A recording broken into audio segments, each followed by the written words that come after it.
యెహోషువ గ్రంథాన్ని మీకు పరిచయం చేశాను. యెహోషువ గ్రంథం ఇశ్రాయేలీయులకి చాలా కీలకమైనది అని అనటానికి, మోషే ఇచ్చిన ధర్మశాస్త్రానికి మిగిలిన ఇశ్రాయేల్ చరిత్రకి అది ఒక వారధి, ఒక బ్రిడ్జ్ లాంటిది అని చెప్పాను. అపోస్తల కార్యం గ్రంథం లాంటిది యెహోషువ గ్రంథం పాత నిబంధనలో అని మీకు చెప్పడం జరిగింది. యేసుప్రభు వారు తాను రక్షణ కార్యం పరిపూర్ణం చేసిన తర్వాత దాన్ని సర్వలోకానికి అందించడానికి ఏ విధంగా అపోస్తల కార్యములు కీలక పాత్ర పోషించిందో, అదేవిధంగా యెహోషువ గ్రంథం మోషే గారు చేసినటువంటి కార్యాన్ని అంతటినీ కూడా సఫలీకృతం చేయటం, వారిని వాగ్దానం చేసినటువంటి దేశంలో తీసుకురావటం అనే దాంట్లో మనం చాలా స్పష్టంగా చూడగలుగుతాం. అయితే మనం యెహోషువ గ్రంథం 24 అధ్యాయాలు ఒక కథలాగా చెప్పాలి అని అంటే కనుక, యెహోషువ గారు వాళ్ళ గురువు గారు చనిపోగానే ఒక విధమైనటువంటి భయంలో ఉన్నాడు ఆయన. ఎందుకు భయం ఉన్నదంటే 3 కారణాలు. ఒకటి, గురువుగారు లేరు, నాకు సలహాలు ఎవరిస్తారని.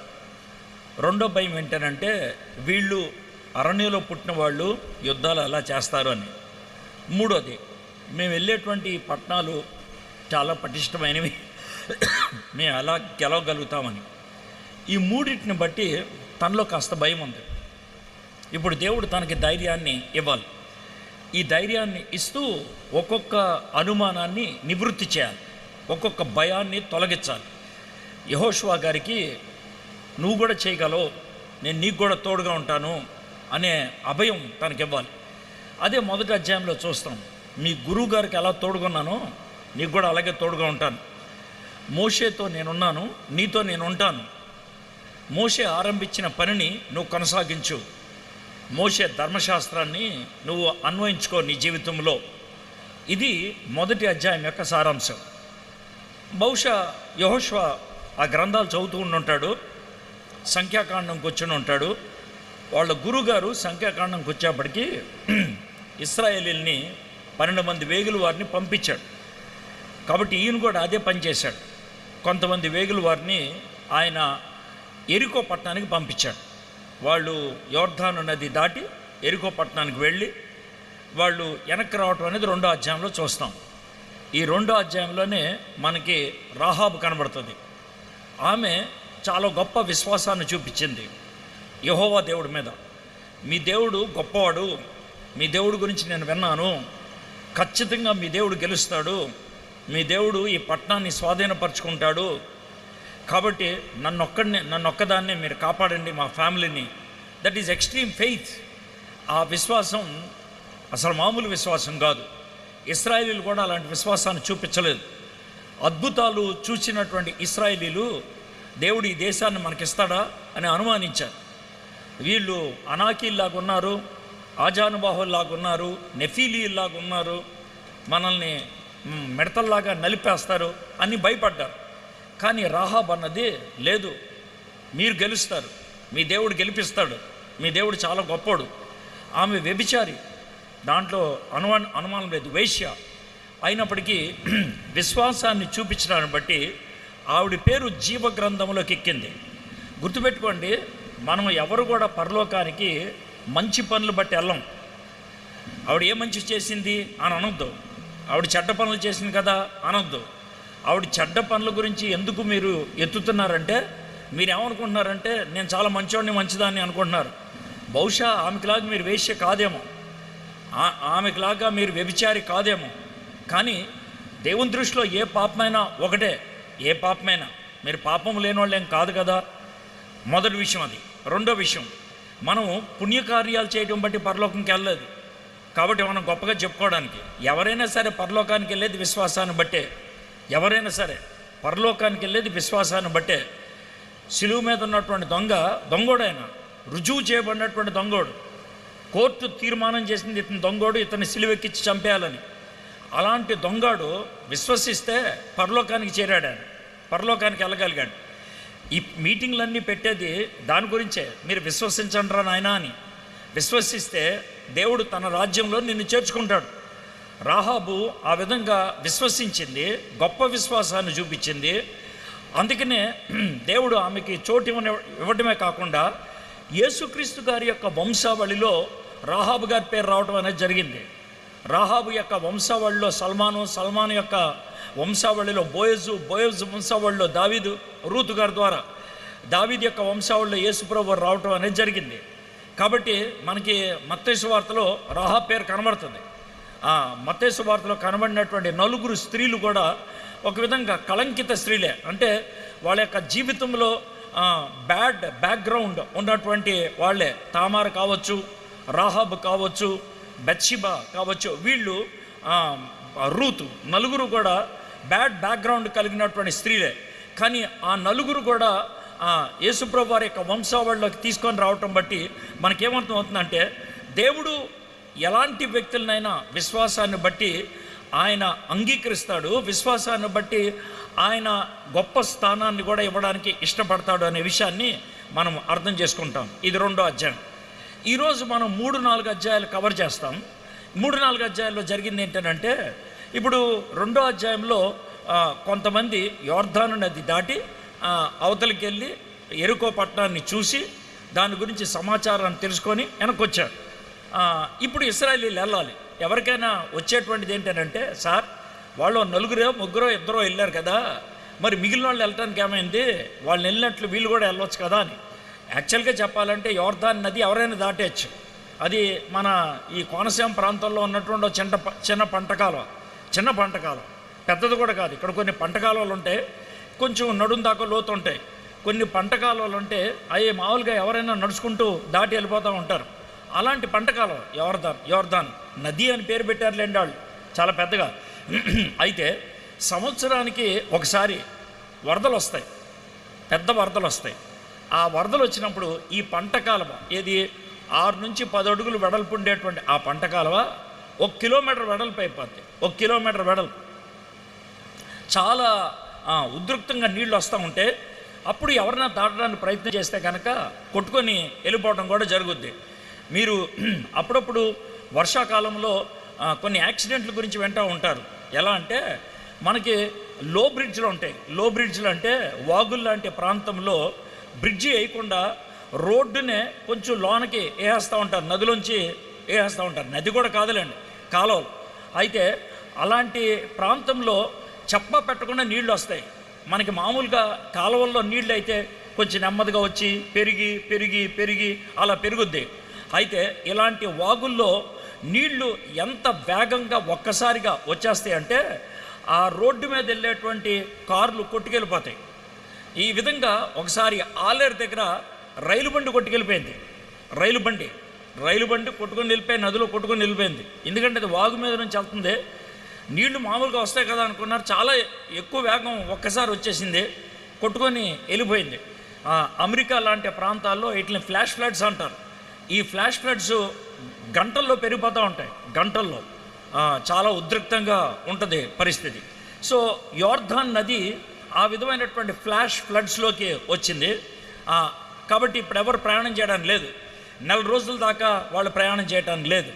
ఆ టైంలో 3-4 అధ్యాయాల్లో దేవుడు ఒక అద్భుతాన్ని చేసి అటు యెహోషువకి ఇటు ఇశ్రాయేలీయులకి ఇద్దరికీ కూడా ఓ చక్కటి రుజువు ఇవ్వడం జరిగింది. అదే ఈరోజు మనం ధ్యానం చేయబోతున్నాం 3-4 అధ్యాయాల్లో.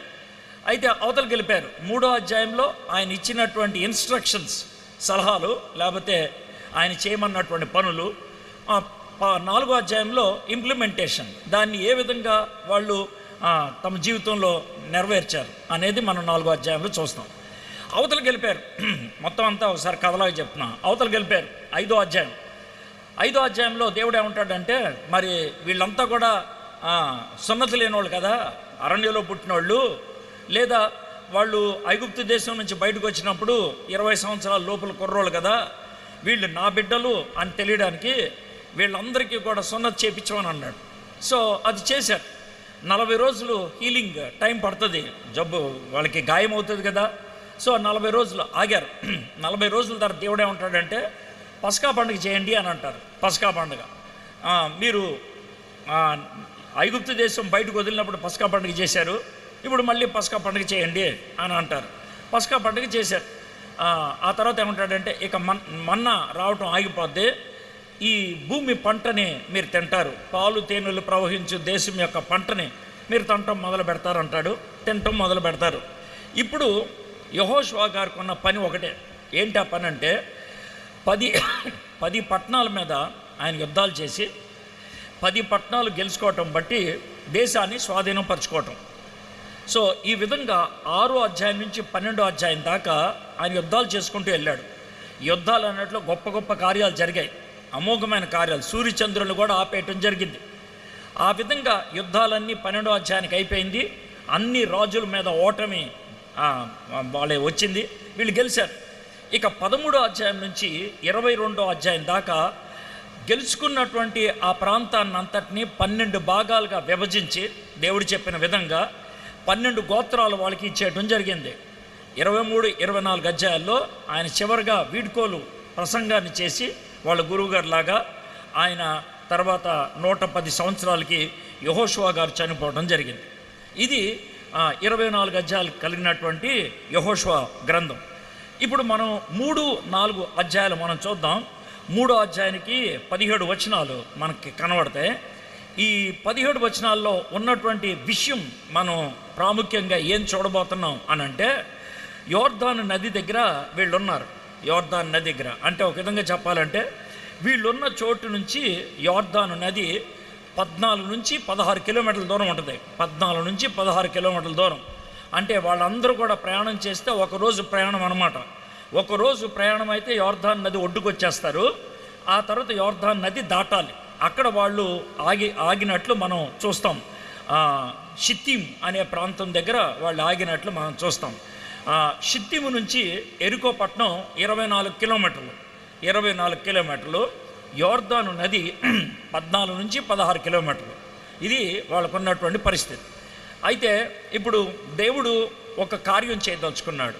ఏంటి ఆ కార్యం అంటే, ఈ వరద వస్తున్నటువంటి సమయంలో దేవుడు చేసేటువంటి కార్యము ఇటు యెహోషువకి అటు దాని ఇశ్రాయేలీయులకి జవాబునిచ్చేదిగా ఉంటుంది.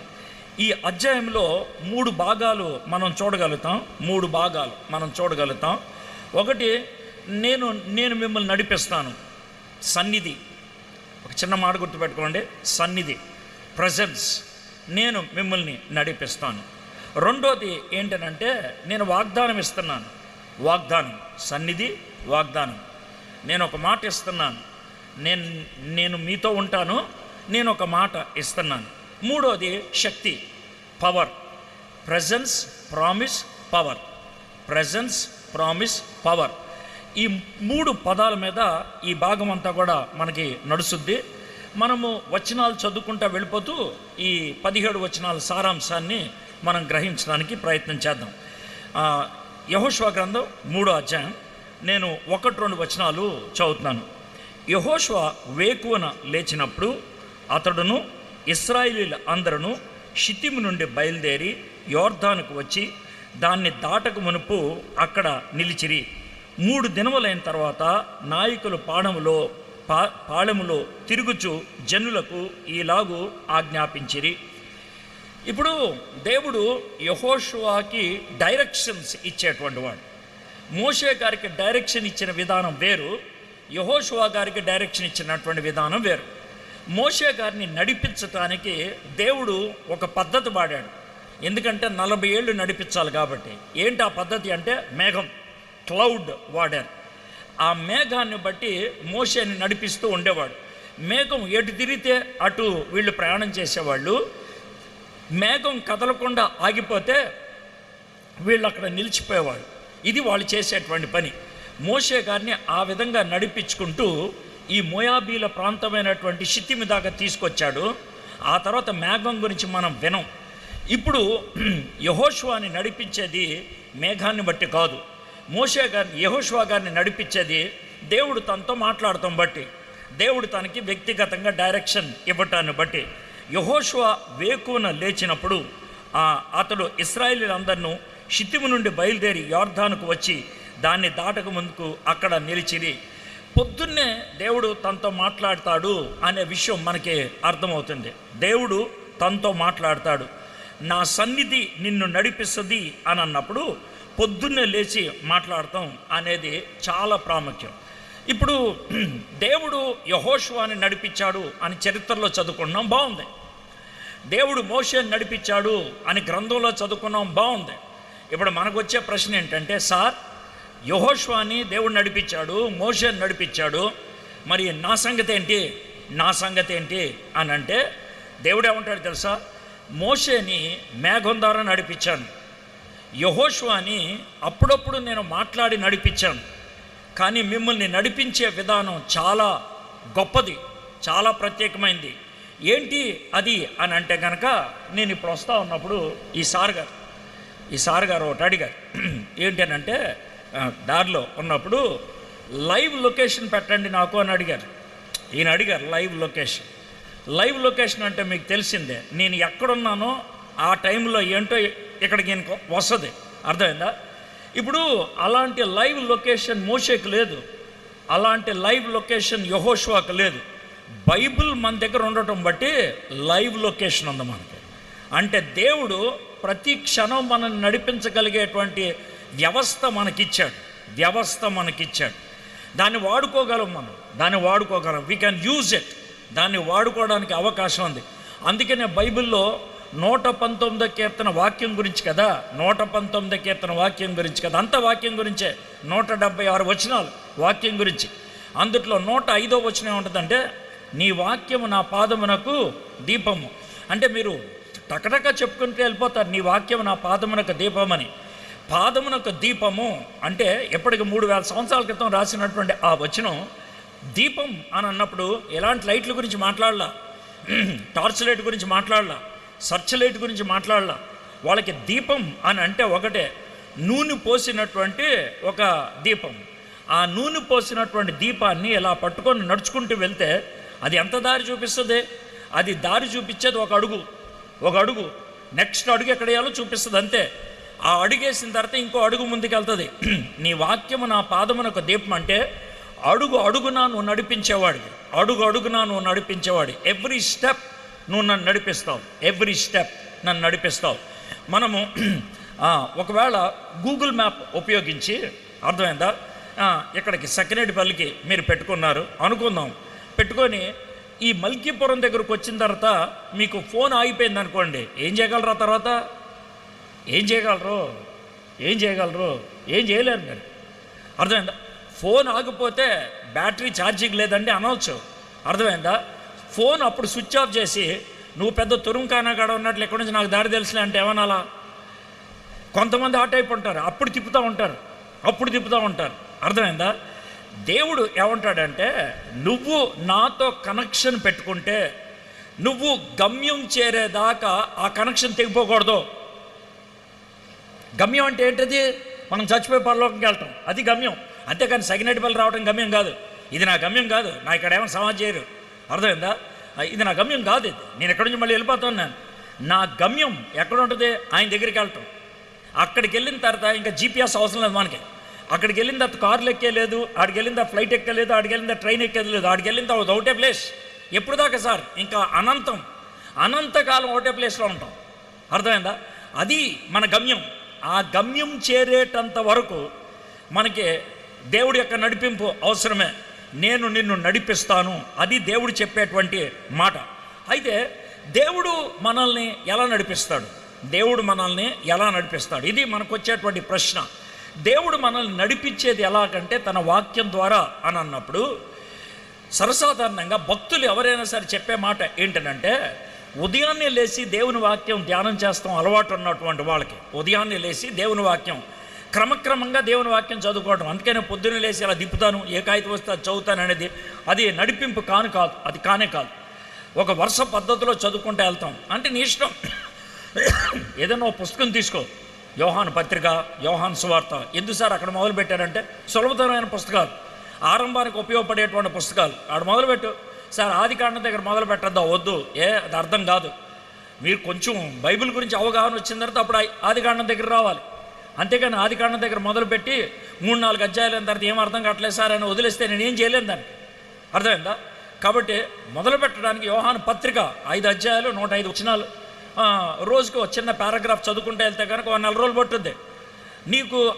నేను వాక్యం ధ్యానం చేసినప్పుడు పొద్దున్న ఆ వాక్యంలో నువ్వు నేర్చుకున్నటువంటి పాఠాలు ఏమైతే ఉంటాయో, నువ్వు నేర్చుకున్నటువంటి విషయాలు అవి మనసులో పెట్టుకుంటావు. 100% నా జీవితంలో జరిగేది ఏంటంటే, నేను పొద్దున్న ధ్యానం చేసినటువంటి వాక్యం ఆ రోజున ఎదుర్కొన్నటువంటి సమస్య, ఆ రోజు ఎదుర్కొన్నటువంటి క్లిష్టతరమైనటువంటి పరిస్థితికి లింక్ ఉంటుంది. అది ఎలాగో నాకు తెలీదు. అదే దేవుడి యొక్క గొప్పతనం. ఆ రోజు ఆ వాక్యం నీకు ఇచ్చేటువంటి జవాబు ఆ రోజు నీకు వచ్చిన సమస్యకి పరిష్కారం అవుతుంది. ఎప్పుడైతే ఆ విధంగా నువ్వు ఆ రోజు ధ్యానం చేసినటువంటి వచనంలో ఉన్నటువంటి ఆ భాగాన్ని నువ్వు జీవితంలో అన్వయించుకుంటావో, అప్పుడు నీకు వాక్యం మీద భరోసా పెరిగిపోతుంది, వాక్యం మీద విలువ పెరిగిపోతుంది, వాక్యం మీద ఆధారపడతాం నువ్వు ఇష్టపడుతూ ఉంటావు. నా జీవితంలో చాలా సందర్భాల్లో ఇలాంటివి జరిగాయి. చాలా సందర్భాల్లో నేను చేసేది కూడా ఏంటంటే, నేను చాలామంది ఇళ్లలో ఉంటాను కదా, ఇంట్లో ఉంటున్నప్పుడు కొంతమంది అన్న మా ఫ్యామిలీకి చిన్న వాక్యం చెప్పరా అని అడుగుతారు. అడిగినప్పుడే నేను వాళ్ళది చేస్తాను, లేకపోతే బిస్కెట్స్ అన్నాను మనం కూర్చోండి అని వాళ్ళని సాగుకొట్టి వాళ్ళ పనులన్నీ ఆపేసి మనం కొంచెం ప్రార్థనలో ఉందాం అనేసి నేను బిస్కెట్స్ అన్నాను. బలవంతంగా ఎవరితో ప్రార్థన చేయించకూడదు, బలవంతంగా వాక్యం కూడా చెప్పడం అంత మంచిది కాదు. అర్థమైందా? నా దాన్ని నేను ప్రార్థన చేసుకుంటూ ఉంటా, బైబిల్ చదువుకుంటూ ఉంటా. ఎవరైనా నా పక్కన కూర్చొని ప్రశ్నలు అడిగారు అనుకోండి, మనస్ఫూర్తిగా జవాబులు చెప్తా. ఏమండి మా కుటుంబానికి చిన్న ప్రార్థన చేయండి అని అంటే ఖచ్చితంగా చేస్తాను. అయితే 199% కుటుంబం వాళ్ళు ఏమండి ఈరోజు మాతో ప్రార్థనలో కొద్దిసేపు గడపరా అంటే నేను తీసే భాగం ఆ రోజు నా మౌన ధ్యాన సమయం.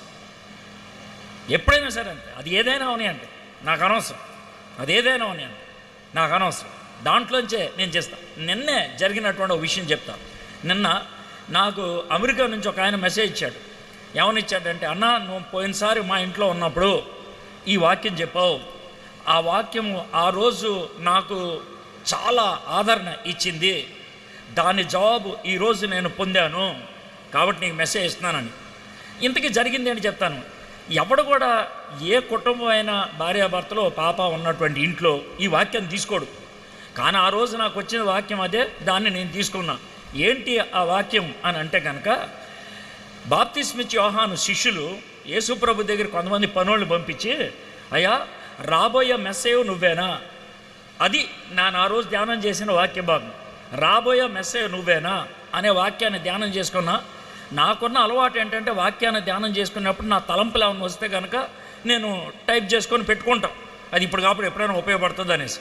సో ఆ విధంగా ఆ రోజు నాకు వచ్చిన థాట్స్ అన్నీ నేను రాసుకొని ఆ రోజు ఈ వాక్యం భాగం చదువుదామన్నా. వాక్యం చదువుతున్నప్పుడు ఇద్దరు భార్య భర్తలు కూడా విచిత్రంగా నా ఇంకా ఫేస్ పెట్టారు. ఇది ఎందుకు చదువుతున్నాడు ఈయన, ఇది మనకేమో లాభం అన్నట్లు. అయిపోయిన తర్వాత నేను చివరిలో ఏమన్నానంటే, బాప్తిస్మిచ్చి యోహాను యేసు ప్రభు బాప్తిస్మి ఇచ్చాడు, అప్పుడు ఇగో లోక పాపంలో మోసుకొని పో దేవుని గొర్రె పిల్ల ఈయనే అన్నాడు, ఇంత గొప్పగా సాక్ష్యం ఇచ్చాడు. ఇది జరిగిన 1 సంవత్సరం తర్వాత యేసు ప్రభు దగ్గర కౌరు పంపిస్తున్నాడు, రాబోయే మెస్సేయు నువ్వేనా అని. మనకి చాలామందికి వచ్చే ప్రశ్న ఏంటంటే, ఈయన అక్కడ బాప్తిస్మి ఇచ్చినప్పుడు లోక పాపంలో మోసుకొని దేవుని గొర్రె పిల్ల అన్నాడు కదా, ఇప్పుడు అనుమానించడం ఏంటి అని అనుమానం వస్తుంది. అయితే యేసు ప్రభు వారు తిట్టలేదు. ఆయన ఏం చేశాడంటే, ఇదిగో గుడ్డోళ్ళకి కళ్ళు వస్తున్నాయి, కుంటోళ్ళకి కాళ్ళు వస్తున్నాయి, ఇవన్నీ చెప్పు, ఇవి జరుగుతున్నాయి అనేసి. అంటే దీన్ని ఆధారం చేసుకొని నేను ఏమన్నానంటే, నువ్వు గొప్ప విశ్వాసం అయి ఉండొచ్చు, విశ్వాస ప్రయాణంలో వెళ్ళే వ్యక్తివై ఉండొచ్చు. నీ జీవితంలో వచ్చినటువంటి కష్టాలు బట్టి, నీ జీవితంలో వచ్చినటువంటి ఇబ్బందులను బట్టి, ఒకవేళ నీకు ఎప్పుడైనా ఏంటి ప్రభా ఇలాంటి పరిస్థితులు వచ్చినాయి, నువ్వు దూరంగా వెళ్ళిపోయినట్లు నాకు అనిపిస్తుంది, నువ్వేనా అని నువ్వు అడిగావనుకో, దేవుడు ఏం కోపగించుకోడు. ఇది మొదటి విషయం. రెండోది, దేవుడు నేనే అని జవాబు ఇవ్వాలా, లేఖనాలు చూపించి జవాబు ఇచ్చాడు, లేఖనాల యొక్క నెరవేర్పు చూపించి జవాబు ఇచ్చాడు అని నేను ఆ మాటలు చెప్పాను. ఆయన తర్వాత నాకు నిన్న ఇచ్చిన మెసేజ్లో ఏమన్నాడంటే, ఆ టైంలో తనకి ఉద్యోగం పోయిందంటే నాకు చెప్పలేదు. ఆయన ప్రభువుని 2 రోజుల ముందే అడిగాడంటే, ఏంటి ప్రభు నా ఉద్యోగం ఎందుకు తీశారు, నేను నీ బిడ్డను కదా, మా ఇంటికి దేవుని సేవకుడు కూడా వస్తున్నాడు, ఇప్పుడేంటి ఉద్యోగం తీసేసావు అని అన్నాను. నీకు చెప్పలేదన్నాను నేను, నువ్వు చెప్తే డిస్టర్బ్ అయిపోతావు అని నేను చెప్పలేదు. అది చెప్తున్నప్పుడు నేను అంతకు ముందు రోజు దేవుణ్ణి చాలా కఠినంగా అడిగిన ప్రశ్నకి నాకు ఆదరణ దొరికింది. పర్లేదులే, నువ్వు అడిగిన తప్పేం కాదులే అన్నాడు దేవుడు. రెండోది ఏంటంటే ఆయన జవాబు ఇచ్చాడు. ఎలాగంటే లేఖనాల నుంచి ఇచ్చాడు. మీరు అదే లేఖనాన్ని చూపించి యేసు ప్రభువారు ఏ విధంగా బాప్తిస్మ యోహాన్ని ధైర్యపరిచాడో చెప్పారు. నాకు ధైర్యం వచ్చిందన్నా అని అన్నాడు. నేను ఇప్పుడు మీకేం చెప్పమంటారు? దేవుని వాక్యంలో ఉన్నటువంటి ప్రతి భాగం మనకు ఉపయోగపడేది, ప్రతి భాగం మనకు ఉపయోగపడేదే. అది మనల్ని నడిపించేది. దేవుడు మనకు వాక్యాన్ని ఇచ్చేది మనకు నడిపించటానికి. ఆ విషయాన్ని మనం గుర్తుపెట్టుకోవాలి. ఆ విధంగా నడిపించటం అనేది జరిగింది. పొద్దున్నే దేవుని వాక్యం ఎందుకు చదవాలి? ఎందుకనంటే దేవుని వాక్యానికి ఉన్నటువంటి సున్నితత్వం ఏంటి అనంటే, దేవుని వాక్యము మన హృదయంలో ప్రథమ స్థానంలో ఉండగలిగితే అది నడిపిస్తుంది. ఒకవేళ అది ప్రథమ స్థానంలో లేకపోతే, దానికంటే ముందు ఏవైనా చేరితే వాక్యాన్ని అది నడిపించడానికి ప్రయత్నం చేస్తుంది. ఉదాహరణ చెప్తాను. ఉదాహరణకి ఏంటి అనంటే, మీరు బైబిల్ చదవకముందు మొబైల్ తీశారు. మొబైల్లో ఎవడో నేను బూతులు తిట్టాడు. ఎవడో ఎందుకో బూతులు తిట్టాడు. మీ చుట్టాలో లేకపోతే ఎవరో ఒకళ్ళు పొద్దున్నే తిట్టారు. మీరు ఆ తిట్లు చదివారు. తిట్లు చదివిన తర్వాత బైబిల్ చదివారనుకో, బైబిల్ ఎక్కుద్దా? ఎక్కదో. మీరు ఆ తిట్లు చదివకుండా బైబిల్ చదివి తిట్లు చదివారనుకోండి, బైబిల్ యొక్క ప్రభావాన్ని బట్టి తిట్టుల యొక్క ప్రభావం నీ మీద ఉండదు. కానీ తిట్టులు చదివిన తర్వాత బైబిల్ చదివారనుకోండి, బైబిల్ నీకు అర్థం కాదు సరికదా, నీ జీవితం ఆ రోజు ఫ్లాప్ అయిపోయినట్లు ఉంటుంది. అందుకనే మొట్టమొదట మన హృదయంలోకి చేరాల్సింది వాక్యం. ఆ వాక్యం చేరిన తర్వాత ఇంకేదైనా సరే, అప్పుడు వాక్యం మనల్ని నడిపిస్తుంది. వాక్యం డ్రైవర్ సీట్లో ఉండాలి, వాక్యం ముందెక్కాల, వాక్యం మనల్ని నడిపించాల. కాబట్టి మన జీవితంలో మిగిలిన ఏ వర్తమానమైనా వాక్యపు వెలుగులో వింటే దాన్ని ఎదుర్కొనే పద్ధతి వేరు. అదే వర్తమానం. వాక్యాన్ని బట్టి ఎదుర్కొనేటువంటి పద్ధతి వేరుగా ఉంటుంది. కాబట్టి ఉదయాన్నే యెహోషువ దేవుని మాట విన్నాడు. ఆ దేవుని మాటని ప్రజలకి అందించడం ఆయన మొదలుపెట్టాడు. ఇది ఆయన చేసినటువంటి మాట, దేవుని వాక్యం వినటం అనేది. నేను ఇదివరకు మీకు ఇది సన్నివేశం చెప్పుంటాను, ఇక్కడ కాకపోతే ఇంకెక్కడైనా. కొన్ని మళ్ళీ చెప్పడంలో తప్పేం లేదు. వాక్యం ఉదయాన్నే మన హృదయంలో పడటం అనేది చాలా సెంటిమెంటల్గా అనిపిస్తుంది. నేను ఎప్పుడు ఇది మనసులో పెట్టుకుంటాను. నన్ను ప్రభువులోకి నడిపించినటువంటి నా మిత్రుడి పేరు సురేష్. వాడు నా గురించి చాలా ప్రార్థన చేశాడు. నేను ఆత్మహత్య చేసుకుందాం అనుకున్నప్పుడు వాడే నన్ను ఆపి నాకు యేసే గురించి చెప్తే ఆ క్షణాన నేను ప్రభువుని నా సొంత రక్షకుడిగా అంగీకరించాను. వాడు నాకు నేర్పించినటువంటి ఒక మంచి విద్య ఏంటంటే పొద్దున్నే లేచి వాక్యం చదవటం. వాడు వాక్యం చదువుకొని వాడు చాలా అందమైన హ్యాండ్ రైటింగ్ ఉంటుంది. ఆ అందమైనటువంటి హ్యాండ్ రైటింగ్తో తన వాక్యంలో తాను నేర్చుకున్నటువంటి పాఠాలు తాను రాసి, ఇదిగోరే ఈరోజు దేవుడు నాతో మాట్లాడింది ఇది, ఈరోజు నాతో దేవుని మాట్లాడింది ఇది అని చెప్తూ ఉండేవాడు. సో వాడు దేవుని వాక్యానికి అంత ప్రాధాన్యత ఇచ్చాడు. అయితే వాడికి 2 కిడ్నీస్ ఫెయిల్ అయినాయి. వాడు చాలా అస్వస్థతలో ఉండేవాడు, డయాలసిస్ చేయించుకుంటూ ఉండేవాడు. అయితే ఒక దినాన్న ఫోన్ వచ్చింది వాడు బాగలేదని. నేను హుటాహుట్న రావటం జరిగింది. వచ్చిన తర్వాత వాడిని కలుసుకుందామని వెళ్ళా. రాత్రి 11:15 అట్లా అయింది కలుసుకుందామని. డాక్టర్ గారు వాడి ఇంట్లోంచి బయటకు వస్తూ నన్ను చూశాడు. చూసి ఏమన్నాడంటే దగ్గరికి తీసుకొని, ఎడ్వర్డ్, మీ ఫ్రెండ్కి ఇది లాస్ట్ నైట్, రేపటిదాకా ఉండడు, కొంచెం దాన్ని దృష్టిలో పెట్టుకొని బిహేవ్ చేయి అని అన్నాడు. అంటే ఏంటి, విసిగించొద్దు, తను కంఫర్ట్ చేయి అన్నట్లు చెప్తా ఉన్నాడు. సరేనండి అని అన్నాను. లోనికి వెళ్ళాను. వాడు మూలుగుతున్నాడు. ఎందుకురా మూలుగుతున్నావు అంటే, ఇక్కడ పెయిన్ వస్తుందిరా నాకు అన్నాడు. డాక్టర్ గారు ఇంకా చూస్తే కిడ్నీస్లో ప్రాబ్లం ఉంది కదా, పెయిన్ వస్తుంది, ఒక పని చేయి, నువ్వు అతనంటే ఇష్టం కదా, ఇక్కడ మెత్తటి పిల్లోస్ పెట్టుకొని నీ మీద ఆనుకునేటట్లు చేయి, అప్పుడు తనకు అందుకే సూదింగ్గా ఉంటుంది అని అన్నాడు. సరే అన్న, అరే ఒకసారి పక్క జరగరా అని నేను గోడకి పిల్లో వేసుకొని కూర్చొని ఇక్కడ 2 పిల్లోస్ పెట్టుకొని వాడిని మీద పెట్టుకున్నా, ఇక్కడ తలకాయ పెట్టాడు. వాడు అలాగ కూర్చొని ఉంటే వాడు కొద్దిసేపు నాకు టైం ఎంత అయిందిరా అన్నాడు. అంటే టైం చూశాను 11:45 అయిందిరా అన్న. వాడు 10 నిమిషాల తర్వాత మళ్ళీ ఎంత అయిందిరా అన్నాడు. నాకేం అర్థం కాలే ఎందుకని ఇంత అడుగుతున్నాడని. నేను టైం తప్పు చెప్పాను. నేను 55 అనకుండా 50 అని చెప్పాను. మళ్ళీ 5 నిమిషాల తర్వాత మళ్ళీ అడిగాడు. నేను డిలే చేసుకుంటూ వెళ్ళాను. 12 అయింది అని చెప్పట్లా. నాకు భయం వేసింది. డాక్టర్ గారు అన్న మాట గుర్తొచ్చింది, ఇది చివరి రాత్రి అని. మనకి క్యాలెండర్ ప్రకారం 12 దాటితే ఇంకొక రోజు ఇటు చచ్చిపోతాడేమో, వాడిని ఇంకొంచెం సేపు ఎక్స్టెండ్ చేయించాలని నాకున్నటువంటి పిచ్చి ఆలోచనతో టైం డిలే చేయడానికి మొదలుపెట్టాను. ఎంతసేపు డిలే చేస్తాం? ఆ తర్వాత ఇప్పుడే 12 దాటిందిరా అన్న. అంటే యెషయా గ్రంథం 43వ అధ్యాయం తీరా అన్నాడు. అంటే తీసా, గబగబా చదివేస్తావు అన్నాను. కొంచెం నెమ్మది చదవరా అన్నాడు. మళ్ళీ రెండోసారి చదివాను. చదివిన తర్వాత అటు సైలెంట్ అయిపోయాడు. ఇలాగ ఆనుకొని ఉన్నాడు. అరే అన్న ఇలా అన్నాడు. సరే అని ఊరుకున్నాను. ఒక 7-8 మినిట్స్ సైలెంట్గా ఉన్నాడు. ఆ తర్వాత ఆడు కళ్ళు తెరిచాడు.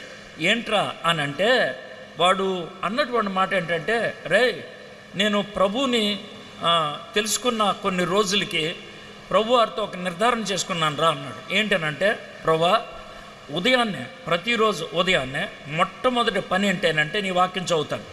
మొట్టమొదటి పని నేను వాక్యం, ఆ తర్వాత ఇంకేమైనా చేస్తాను. ఇప్పుడు దాకా ఆ పని చేశాను రా నేను. నాకు తెలుసు ఈరోజు చివరి రోజు అని. అయితే 12 దాటే రోజు స్టార్ట్ అవుద్ది. నేను ఈరోజు చచ్చిపోతాను నాకు తెలుసు. బైబిల్ చదవకుండా చచ్చిపోతానేమో అని భయం ఉందరా నాకు అన్నాడు. నాకు అర్థం కానిది ఏంటంటే, ఇప్పుడు మనం బైబిల్ ఎందుకు చదువుతాం? ఏదైనా తెలుసుకోవడానికి. బైబిల్ ఎందుకు చదువుతాం? ఏదైనా జ్ఞాన సంపాదించడానికి. ఇది మనం అనేది. కానీ వాడు ఆ రోజు ఆ మాట అంటున్నప్పుడు బైబిల్ జ్ఞానానికి కాదు, బైబిల్ నడిపింపు కాదు, బైబిల్ దేవుని సన్నిధిని అనుభవించడానికి. అది నాకు అప్పుడు అర్థమైంది. బైబిల్లో కొంతమంది వ్యక్తులు వాళ్ళు ఉన్నటువంటి కండిషన్లో వాళ్ళు అడిగే వాటిని చూస్తే కనుక నాకు అర్థం కాల. మీకు 1-2 సన్నివేశాలు చెప్తాను చూడండి, దాంతో అర్థమవుతుంది బైబిల్ అంటే ఎంత ప్రాముఖ్యమో. విలియం టిండేల్ని బెల్జియం దేశంలో ఒక ఊర్లో ఆయన జైల్లో పెట్టారు. ఎప్పుడోకప్పుడు ఆయన జైల్లో నుంచి తీసుకెళ్ళి బయట కాల్చేసి చంపేస్తారు, లేకపోతే ఏదో విధంగా చంపేస్తారు తెలుసు. ఆయన జైల్లోంచి ఇక బయట ప్రపంచంలోకి రాడు, అది పక్కా ఆయన తెలుసు. విలియం టిండేల్కి ఆ విషయం తెలుసు. అయితే విలియం టిండేల్ గారు జైల్లో ఉన్నప్పుడు కొన్ని రోజుల తర్వాత ఒక రిక్వెస్ట్ పెట్టాడంట. ఏమని రిక్వెస్ట్ పెట్టాడంటే, నేను జైల్లో పొద్దునుంచి సాయంత్రం దాకా ఖాళీగా ఉంటున్నాను, నాకు చిన్న సాయం చేసి పెట్టండి అన్నాడంట. ఏంటి అని అంటే, నాకు హిబ్రూ బైబిల్ ఒకటి కావాలి, తర్వాత ఒక పెన్ను కావాలి, ఓ పుస్తకం కావాలి, ఆ తర్వాత హిబ్రూ డిక్షనరీ ఒకటి కావాలి, తర్వాత ఓ సూది దారం కావాలి, నా ప్యాంట్ అంతా చిరిగిపోయింది, చలిగా ఉంది, దాన్ని కుట్టుకోవడానికి ఒక క్యాండిల్ కావాలి అని అడిగాడంట. విలియం టిండేల్ని, నీకు ఇప్పుడు ఎందుకయ్యా ఇవన్నీ అంటే, నేను దేవుని వాక్యాన్ని ధ్యానం చేస్తూ ఉంటే దేవుని సన్నిధి నాకు ఉన్నట్లు అనిపిస్తుంది. నేను ఎవడికో ప్రసంగాన్ని చేయడానికి కాదు, ఏదో విషయాలు తెలుసుకొని ఎక్కడికో వెళ్ళిపోవడానికి కూడా కాదు, దేవుని సన్నిధిని అనుభవించడానికి, to experience the presence of God, I want to study the word of God. చచ్చిపోయాడు. పౌలు భక్తుడు తిమోతికి రాసినటువంటి 2వ పత్రిక ఉన్నదే, అది చివరి పత్రిక. ఆయన తెలుసు ఆ పత్రిక తిమోతికి చేరకముందే చచ్చిపోతాడేమో అని, అలాంటి పరిస్థితి. అయితే దాంట్లో 4వ అధ్యాయంలో తిమోతి గారికి ఏమని రాస్తాడు తెలుసా? తిమోతి వచ్చేటప్పుడు అక్కడ గదిలో నాదో కోట్ వదిలేశాను, దాన్ని పట్టరా అన్నాడు. బాగానే ఉంది, ఎందుకని కోట్ చలికి ఉపయోగపడుతుంది. ఇంకేమన్నాడు తెలుసా? అక్కడ కొన్ని పుస్తకాలు ఉన్నాయి, అవి కూడా తీసుకురా అని అన్నాడు. పుస్తకాలు ఎందుకు చచ్చిపోయేవాడికి? పుస్తకాలు ఎందుకు చచ్చిపోయేవాడికి? ఎందుకు చదవాలి చచ్చిపోయేవాడు? ఎందుకు ధ్యానించాలి చచ్చిపోయేవాడికి? మనం ఏమనుకుంటామంటే, ధ్యానం ఎవడికో బోధించడానికి, ధ్యానం ఎవడికో చెప్పడానికి, జ్ఞానం ప్రదర్శించడానికే. జ్ఞానం దేవుని సన్నిధిని అనుభవించడానికి, నా కోసం, ఇట్స్ ఫర్ మీ, నా కోసం, ఎవరి కోసమో కాదు, నా కోసం. యెహోషువ ఆ విధంగా దేవుని సన్నిధిలో ఆయన గడుపుతూ ఉన్నప్పుడు దేవుడు తనకిచ్చినటువంటి సమాచారాన్ని మొత్తం అందరికీ అందించడానికి కొంతమందికి చెప్పాడు. అదే 2వ వచనంలో మనం చూస్తూ ఉంటాం. ఏంటంటే 3వ దినమున 3 దినములైన తర్వాత నాయకులు పాలెంలో తిరుగుచు జనులకు ఈలాగు ఆజ్ఞాపించిరి. 3 దినాలు దేవునితో గడిపాడు అని అర్థం చేసుకోవాలి యెహోషువ. గడిపిన తర్వాత ఏం జరిగిందో చూడండి. మీరు మీ దేవుడైన 3వ వచనం, మీరు మీ దేవుడైన యెహోవా నిబంధన మందసమును యాజకులైన లేవీలు మోసుకొని పోటు చూచినప్పుడు మీరున్న స్థలములో నుండి బయలుదేరి దాన్ని వెంబడి వెళ్ళవలను. చూడటం వెంబడించటం, చూడటం వెంబడించటం, చూడటం పర్సీవ్, వెంబడించటం పర్స్యూ. చూడటం పర్సీవ్, వెంబడించటం పర్స్యూ. చాలా స్పష్టంగా మనకి కనబడుతుంది. చూడటం విజన్, వెంబడించటం వెంచర్.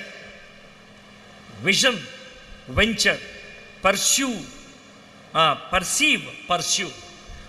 చూడండి, వెంబడించండి. అసలు దేన్ని చూడమంటున్నాడు, దేన్ని వెంబడించమంటున్నాడు?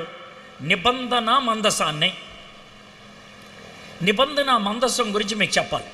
ఈ అధ్యాయం 17 వచనాల్లో మీరు మందసము అనే మాటని కనుక గుండ్రం పెడతానికి ప్రయత్నం చేస్తే 10 సార్లు పెడతారు. 17 వచనాలు కలిగినటువంటి ఈ అధ్యాయంలో మందసము అనే మాట 10 సార్లు కనబడుతుంది. ఈ అధ్యాయానికి హీరో ఎవరంటే మందసం. మందసం, మందసం అంటే ఏంటండి అని అంటారేమో.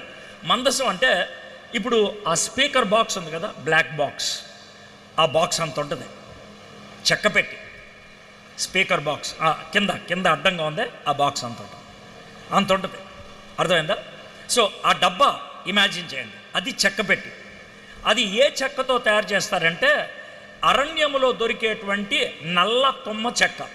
అరణ్యములో పెరిగేది నీళ్ళు లేకుండా సులభంగా తుమ్మ చెట్టు, నల్ల తుమ్మ. ఆ నల్ల తుమ్మ దాన్ని పూర్ మ్యాన్స్ టీకుడ్ అంటారు, పేదవాళ్ళ యొక్క టేకు చెక్క అంటారు. ఎందుకంటే చాలా గట్టిగా ఉంటుంది. అది చావ తేరిన తర్వాత ఇనుము కంటే గట్టిగా ఉంటుంది అంటారు. అంత గట్టిగా ఉంటుంది. కలర్ కూడా మారిపోతుంది, బ్లాకిష్ బ్రౌన్ కలర్లోకి వస్తుంది. అర్థమైందా? ఆ చెక్కతో వీళ్ళు మందసపు డబ్బాను తయారు చేశారు. డబ్బా మనకి పూర్వకాలంలో ఈ ప్రాంతంలో చాలామంది బర్మాలో పనిచేసి వచ్చిన వాళ్ళు ఉన్నారు. బర్మాలో ఇక్కడికి మీకు తెలుసో లేదో, బర్మా నుంచి ఇక్కడికి నడుచుకుంటూ వచ్చేసిన వాళ్ళు కూడా ఉన్నారు. నడుచుకుంటూ వచ్చేసిన వాళ్ళు ఏ విధంగా వచ్చేవాళ్ళు అంటే, బర్మా టీ కూటుతో తయారు చేసినటువంటి ఒక ట్రంక్ పెట్టి తయారు చేసుకొని, ఆ ట్రంక్ పెట్టిలో అన్నీ ఉంటాయి అన్నమాట. అవి నెత్తి మీద పెట్టుకొని అక్కడి నుంచి నడుచుకుంటూ వచ్చేవాళ్ళు. అర్థమైందా? అది పరిస్థితి. సో అలాంటి పెట్టి ఒకవేళ మీరే ఎవరన్నా కొంచెం పూర్వీకులు ఉన్న ఇళ్లలోకి వెళ్తే కనుక ఖచ్చితంగా ట్రంక్ పెట్టి కనబడుతుంది. అర్థమైందా? ఆ ట్రంక్ పెట్టి లాంటిది అనమాట. అర్థమైందా? ఆ ట్రంక్ పెట్టి లోన 3 వస్తువులు ఉంటాయి. అది నేను చెప్పాను కదా, మన తుమ్మకర్ర, నల్ల తుమ్మకర్రతో తయారు చేసింది అన్నాను కదా. దాన్ని తుమ్మకర్రతో తయారు చేసినప్పటికీ డబ్బా పెట్టి తయారు చేసిన తర్వాత రేకు, బంగారపు రేకు పైన, బంగారపు రేకు లోన ఉంటుంది అనమాట. అంటే చెక్క కనబడదు మనకి. ఏం కనబడుతుంది? బంగారం కనబడుతుంది. సో ఎవరైనా చూస్తే దాన్ని బంగారు పెట్టి అనుకుంటారు. ఎందుకంటే బంగారాన్ని పైన లోన కూడా రేకు పొదిగేశారు. ఆ తర్వాత ఏం చేస్తారంటే ఆ పెట్టి మూత మూసే ముందు 3 వస్తువులు పెడతారు. దాంట్లో 3 వస్తువులు ఏమేం పెట్టారు అని అంటే, ఒకటి 10 ఆజ్ఞలు, రెండోది మన్నా, మూడోది అహరోను గారి చిగుర్చినటువంటి కర్ర. ఈ 3 పెట్టారు. ఈ 3 దాంట్లో పెట్టి మూత మూసారు. దాని మీద 2 దేవదూతలు ఉంటారు, కెరూబులు, రెక్కలు పైకి ఎత్తినట్లు. ఆ మధ్యలో ఉన్నటువంటి ఆ 2 దేవదూతల మధ్యలో ఉన్నటువంటి ఆ ప్లేస్ని కరుణాపీఠం అంటారు, మర్సీ సీట్ అంటారు. దీనికి అటు ఇటు 2 రాడ్లు ఉంటే ఆ రాడ్డులతో మోసుకొని వెళ్తారు. దీన్ని గోల్డెన్ ఆర్క్, బంగారపు మందసం అంటారు, నిబంధన మందసం అని అంటారు. ఇవి రకరకాల పేర్లతో ఉపయోగిస్తారు. సరే, ఈ మందసాన్ని దేవుడు చేయమని నిర్గమాకాండం 25వ అధ్యాయం నుంచి 28వ అధ్యాయం దాకా బోధించుకుంటూ వచ్చాడు. అర్థమైందా? ఈ మందస వివరణ కనుక చూస్తే, మందసాన్ని చూసుకుంటూ వెళ్ళటం ఇశ్రాయేలీలు చేశారే, ఇప్పుడు మనం దేన్ని చూసుకుంటూ వెళ్ళాలి అనే దానికి మందసాన్ని వివరిస్తే కనుక మీకు బాగా అర్థమైపోద్ది. మందసాన్ని వివరిస్తే చూద్దాం. మందసం అసలు పెట్టి గురించి ఆలోచిద్దాం. మీకు చెప్పాను, పెట్టి తయారు చేయటంలో 2 పదార్థాలు ఉపయోగించారు. ఏంటి ఆ పదార్థాలు అంటే, ఒకటి తుమ్మకర్ర, రెండోది బంగారం. ఈ 2 ఉపయోగించి వాళ్ళు మందస పెట్టి తయారు చేశారు. పెట్టి మనకి యేసు ప్రభు వారిని కనుక చూసినట్లయితే, యేసు ప్రభు వారిలో 2 విభిన్నమైనటువంటి తత్వాలు మిళితమై ఉన్నాయి. 2 భిన్నమైనటువంటి తత్వాలు. ఏంటి సార్ 2 భిన్నమైన తత్వాలు ఆయనలో మిళితమై ఉన్నాయి అని అంటే, ఒకటి ఆయన దేవుడు కాబట్టి ఆయనకున్నది దైవతత్వం. దేవుడికి ఉండే తత్వం ఉన్నది ఆయనకి, ఆయన దేవుడు కాబట్టి. రెండోది ఆయన మనిషి అయ్యాడు కాబట్టి మనిషి తత్వం ఆయనకున్నది. అందుకనే దైవత్వం, మానవత్వం, 2 తత్వాలు. ఆ 2 తత్వాలు ఒకరిలో ఉన్నాయి. ఆ ఒకరిలో ఉన్నటువంటి వాడు యేసయ్య ఒక్కడే. తండ్రిలో 2 తత్వాలు లేవు, దేవుడు. పరిశుద్ధాత్ముల్లో 2 తత్వాలు లేవు, దేవుడు. యేసు ప్రభువులో 2 తత్వాలు ఉన్నాయి, ఆయన దేవుడు, ఆయన మనిషి. ఆయన మనిషి కాబట్టి నీ చెయ్యి నా చెయ్యి పట్టుకోగలడు, దేవుడు పట్టుకోలేడు. ఆయన దేవుడు కాబట్టి ఆయన దేవుడు చేయి పట్టుకోగలడు, మనం పట్టుకోలేము. కాబట్టి ఆయన వారధి, మానవులకి దేవుడికి మధ్యన వారధి. ఆయన మానవత్వం నిన్ను చేరగలిగింది, ఆయన దైవత్వం అక్కడ చేరగలిగింది, ఇద్దరిని కలపగలిగింది.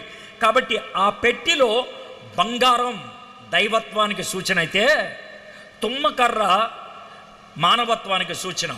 మానవుడు, ఆయన నరులలో ఒకడు, మన వంటి వాడు.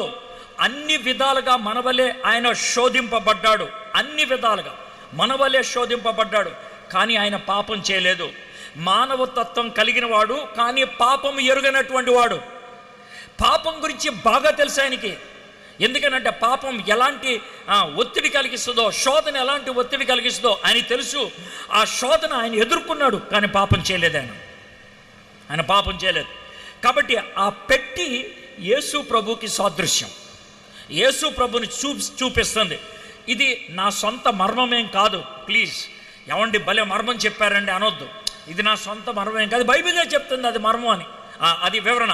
ఎలాగా హిబ్రీ గ్రంథకర్త, మనము హిబ్రీలకు రాసిన పత్రిక 9-10 అధ్యాయాల్లో చూసినట్లయితే, మనకి పాత నిబంధనలో ఉన్నటువంటి ప్రత్యక్ష గుడారము, పరిశుద్ధ స్థలము, అతి పరిశుద్ధ స్థలము, మధ్యలో ఉన్నటువంటి ఆ తెర, దానిలో ఉన్నటువంటి ప్రతి పరికరాన్ని యేసు ప్రభుతో పోల్చి చూపించారు. నేను సొంతగా చెప్పింది ఏం కాదు, అందుకనే ధైర్యంగా చెప్పగలుగుతున్నాను. ఇది మొదటిది. ఆ తర్వాత 3 వస్తువులు దాంట్లో ఉంటాయి అన్నాను. మొదటిది ఏంటి? ధర్మశాస్త్రం. ధర్మశాస్త్రాన్ని ఎందుకు ఇచ్చాడు? నీతిని అనుసరించి జీవించడానికి. 10 ఆజ్ఞలు నీతిని అనుసరించి జీవించడానికి. కానీ 10 ఆజ్ఞలు ఇచ్చినటువంటి 10 రోజుల్లోనే మొదటి 2 ఆజ్ఞలు ఉల్లంఘించారు. ఎలాగా? బంగారు దూడను తయారు చేసుకోవటం బట్టి. 10 ఆజ్ఞలు పవిత్రతను ఇవ్వలేకపోయినాయి. అయితే ఏ 10 ఆజ్ఞలు అయితే మనకి పవిత్రతను ఇవ్వలేకపోయినాయో, ఆ 10 ఆజ్ఞలు నెరవేరుస్తూ, ఆ 10 ఆజ్ఞలు పాటిస్తూ, ఆ 10 ఆజ్ఞలు మొత్తాన్ని కూడా ఆయన పరిపూర్ణంగా తన జీవితంలో చేస్తూ మనకి నీతిని ఆపాదించాడు యేసయ్య. Jesus is our righteousness. అది 10 ఆజ్ఞలకి సూచన. రెండోది అక్కడ మనం చూసేది మన్నా. యోహాను సువార్త 6వ అధ్యాయంలో యేసుప్రభు వారు ఏమంటారంటే, పరలోకము నుంచి మీకు మన్నా వచ్చింది, మీరు మన్నాని కాదన్నారు. దేవుడు కోపం వచ్చింది. మన్నాని కాదంటే కోపం వచ్చింది. మాకు మన్నా ఎప్పుడు పెడతారని నిర్గమాకాండము 13వ అధ్యాయంలో మన్నాని, 15వ అధ్యాయంలో వాళ్ళు మన్నాని కాదంటే, నిర్గమాకాండం కాదు సంఖ్యాకాండం, మన్నాని కాదంటే దేవుడికి కోపం వచ్చి మన్నాని కాదని 14,700 మందిని చంపేశాడు ఆయన.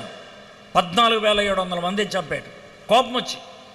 అర్థమైందా? ఎందుకంటే దేవుడు ఇచ్చింది వాళ్ళు కాదన్నారు. అయితే యేసు ప్రభు వారు ఏమంటారో తెలుసా? పరలోకము నుంచి మన్నాను, వచ్చినటువంటి మన్నాను పూర్వీకులు తిన్నారు, వాళ్ళు అరణ్యములోనే చనిపోయారు. నేను పరలోకము నుంచి వచ్చాను, నేను మన్నా. నా శరీరము తిని నా రక్తము తాగువాడు ఎన్నడికి చావడు. ఆయనే మనకు మన్నా. He is our living bread. జీవ ఏమంటారు ఆహారం ఆయనే. సో రైచియస్నెస్ ఆయనే, బ్రెడ్ ఆయనే. మూడోది అహరోను గారి కర్ర, అది చిగుర్చింది. నాయకత్వం గురించి గొడవలు వచ్చాయి. నాయకత్వం గురించి గొడవలు వచ్చినాయి. నేను నాయకుడిని ఎందుకు అవ్వకూడదు అని గొడవ పెడతా ఉంటే మోషే గారు ఏమన్నారంటే, అయ్యా మీరు ప్రతి తెగకు సంబంధించిన నాయకుడు ఎవడో ఉంటాడు కదా, వాడి పేరు కర్ర మీద రాసి ఆ కర్రలు నాకు ఇవ్వండి అన్నాడు. 12 మంది 12 కర్రలు ఇచ్చారు. 12 మంది 12 కర్రలు ఇచ్చారు. 12 అయిపోయిన తర్వాత లేవి జాతి నుంచి లేవి కర్ర మీద అహరోను గారి పేరు రాశారు. ఆయన లేవీడు కదా, ఆ కర్ర మీద రాశారు. సో మొత్తం 13 కర్రలు లోన పెట్టారు. ఎక్కడ? అతి పరిశుద్ధ స్థలంలో ఈ మందసానికి దగ్గర పెట్టారనమాట. అంటే పచ్చి భాషలో చెప్పాలని దేవుడు ఒళ్ళో పెట్టారు. దేవుడు ఒళ్ళో పెడితే తెల్లారుజానికి జరిగింది ఏంటంటే, ఆయన లోనికి వెళ్ళి 13 కర్రలు బయట తెచ్చాడు. కర్రల మీద పేర్లు ఉంటాయి కదా, చూశారు. కర్రల మీద పేర్లు చూశారు. పేరు చూస్తే అహరోను గారి కర్ర మీద, కర్ర అంటే మీకు తెలిసిందే కదా, కొమ్మ కాదు. కొమ్మ అయితే చెట్టుకుంటుంది, కర్ర అయితే చెట్టు నుంచి వేరైపోయింది. చెట్టు నుంచి వేరైపోయి ఎండిపోయిన దాన్ని కర్ర అంటారు. అది మనం అనేది. ఈ అహరోను గారి కర్ర ఎప్పుడో చెట్టు నుంచి వేరైపోయింది, చచ్చిపోయింది, దాంట్లో జీవం లేదు. దాన్ని పాతేడితో కూడా చిగుర్చదు అది. అయితే అలాంటి జీవం లేని దాన్ని దేవుడు ఒళ్ళో పెడితే తెల్లారుజాముకి వచ్చేప్పటికి చిగుర్చిద్ది. చిగురిస్తే కనుక ఏముందలే అనొచ్చు. చిగుర్చిన దానికి పువ్వులు వచ్చాయి. పువ్వులు వస్తే ఏముందలే అనొచ్చు. దానికి కాయలు కూడా వచ్చాయి. అంటే దేవుడు అహరోను గారి నాయకత్వం 3 తరాలకి వర్తిస్తుంది అన్నాడు. ఏంటి ఆ 3 తరాలు? కాయ ఏం చేస్తాం మనం? కాయ కోసుకొని తినేస్తాం, అది ఆ తరం వాళ్ళకి. పువ్వు ఏమవుద్ది? పువ్వు తర్వాత కాయ అవుద్ది, కాయ వాళ్ళు కోసుకొని తింటారు. కాయ ఇప్పుడు తినేవాళ్ళు అయితే, పువ్వు రేపటి వాళ్ళు అయితే, మరి పిందే ఆ తర్వాత వాళ్ళు, చిగురు ఆ తర్వాత వాళ్ళు. ఆయన ఒక్క దాంట్లో తరతరాలకు నా నియమం ఇదే. అది దేవుడు ఆ కర్ర ద్వారా వాళ్ళకి అందించినటువంటి గొప్ప సందేశం. సో అహరోను యాజకుడు, యాజక ధర్మం, చావులోంచి పునరుద్ధానం. సో రిజరక్షన్ నేనే, తర్వాత మీకు రిసోర్స్ నేనే, మీకు రైచియస్నెస్ నేనే, నీతి నేనే, ఆహారం నేనే, మీకు జీవం నేనే. అది ఆ పెట్టి. సో ఆ పెట్టిని చూస్తే మనం ఎవరిని చూసినట్లు? యేసుని చూసినట్లు. అదే హెబ్రీ గ్రంథకర్త 12వ అధ్యాయం 1వ వచనంలో విశ్వాసానికి కర్త, దాన్ని కొనసాగించువాడు వైపు చూస్తూ మనము మన యొక్క పరుగు పందెంలో ముందుకు వెళ్దాం అని అంటా ఉన్నాడు. సరే, ఏం చెప్పాడో చూద్దాం. మీకును దానికిని దాదాపు 2000 కొల మూరల ఎడముండవలెను. మీరు వెళ్ళు త్రోవ మీరు ఇంతకు ముందుగా వెళ్ళినది కాదు, మీరు దాన్ని గుర్తుపట్టవలను గనుక ఆ మందసమునకు సమీపంగా మీరు నడవరాదు. ఇప్పుడు ఎక్కడైనా సరే మీటింగ్కి వెళ్ళారనుకోండి, ఎక్కడైనా సరే మీటింగ్కి వెళ్తే సెటప్ ఇలాగే ఉంటుంది. సెటప్ ఇలాగే ఉంటుందంటే మీరు చెప్పండి. నేను స్టేజ్ మీద ఉన్నాను, అర్థమైందా? ముందు ఒక 6 అడుగులు, ఒకవేళ ఎక్కువ మంది ఉంటే కనుక 10 అడుగులు, ఇంకా ఎక్కువ మంది ఉంటే కనుక 15 అడుగులు. ఏముంచరు అక్కడ, ఏముంచరు. ఆ తర్వాత కూర్చుంటారు. ఎందుకు సార్ ఇది ప్లేస్ వేస్ట్ చేస్తున్నారు, ఖాళీగా ఎందుకు పెట్టారు అని అడిగితే, ఈ ఖాళీకి అర్థం ఏంటనంటే ఎంత వెనక్కి వెళ్తే మిగిలిన వాళ్ళకి అంత క్లారిటీగా కనబడుతుంది. ఒకవేళ ఇక్కడ నుంచి కుర్చీలు వేసేసారనుకోండి, వెనకాల వాళ్ళకి కనబడదు. అందుకనే ముందు వదిలేస్తారు. రెండోది ఏంటంటే, ఇక్కడ కనుక ఈ పాపను కూర్చోమన్నాం అనుకోండి, ఆమె ఇంటికి వెళ్ళే లోపల స్పాండ్లైటిస్ వస్తుంది. ఎందుకు వస్తుంది అంటే ఆవిడ ఇలాగే ఉన్నది అనుకోండి, ఏమవుద్ది? అందుకని కొంచెం దూరం ఏమంటారు. అయితే ఇప్పుడు దేవుడు ఏం చెప్పాడంటే 200 క్యూబిట్స్ అని అంటే కనుక ఎంత దూరం అని అనుకుంటే దగ్గర మనం లెక్కేసుకుంటే 900 మీటర్లు. మన కిలోమీటర్కి ఎంత? 1000. అంటే 100 మీటర్లు తక్కువ కిలోమీటర్, 100 మీటర్లు తక్కువ కిలోమీటర్. అంత దూరం వెనక్కి వెళ్ళిపోమన్నాడు. మందసం మోసేవాళ్ళు వెళ్తే కిలోమీటర్ వెనకాల మిగిలిన వాళ్ళందరూ ఉంటారు. కిలోమీటర్ వెనకాల ఉన్నది ఎంతమంది? దగ్గర 12 లక్షల మంది. దగ్గర 12 లక్షల మంది పిల్లలతో కలిపి. వాళ్ళు అంత దూరం నుంచి చూస్తే ప్రతి ఒక్కడికి మందసం కనబడాలా? ప్రతి ఒక్కరికి మందసం కనబడాలి. సి విజన్, చూడు చూసి ముందుకెళ్ళు. నువ్వు చూస్తే, యేసయ్యను చూస్తే నీకు ధైర్యం వస్తుంది. యేసయ్యను చూస్తే నీకు ఖచ్చితంగా కాన్ఫిడెన్స్ వస్తుంది. చూసి మీరు ముందుకి వెళ్ళాలి. అది ఆయన చెప్పింది. See and go. నువ్వు చూడు, దాన్ని వెంబడించు. దాన్ని విజన్ చూడటం, వెంచర్ అనుకరించడం, వెనకాల వెళ్ళటం. విజన్ ద్వారా ఫెయిత్ వస్తుంది, వెంబడించడం ద్వారా ఒబీడియన్స్ చూపిస్తుంది. చూడటం ద్వారా విశ్వాసం వస్తుంది, వెంబడించడం ద్వారా విశ్వాసాన్ని కార్యాచరణలో పెడుతున్నాం. See and go. మీకు ఒక మాట చెప్తాను చూడండి. మనల్ని కొంతమంది ఎలా తిడతారో చెప్తాను నేను. ఎలా తిడతారు అని అంటే, ఇప్పుడు ఇక్కడ ఒక బ్యారకేడ్ వేశారనుకుందాం. బ్యారకేడ్ అంటే తెలుసు కదా, ఎవరు లోనకి రాకుండా వేశారనుకుందాం. అయితే ఓ తాడు కట్టారనుకుందాం. తాడు కడితే ఆ తాడు ఎత్తేసి ఎవరిని వచ్చారనుకోండి, పోలీసు వాడు ఏం చేస్తాడు? కొడతాడు. ఎందుకు సార్ కొట్టావంటే, తాడు ఎందుకు కట్టానురా, తాడు ఎందుకు కట్టా, నువ్వు లాకూడదానే కదా, ఎత్తుకొని రమ్మని చెప్పడానికా? అది పోలీసు వాడు చేసే పని. ఇక్కడ పెద్ద గుంట ఉంది. ఆ పెద్ద గుంట ఉందని నేను ఓ తాడు కట్టా.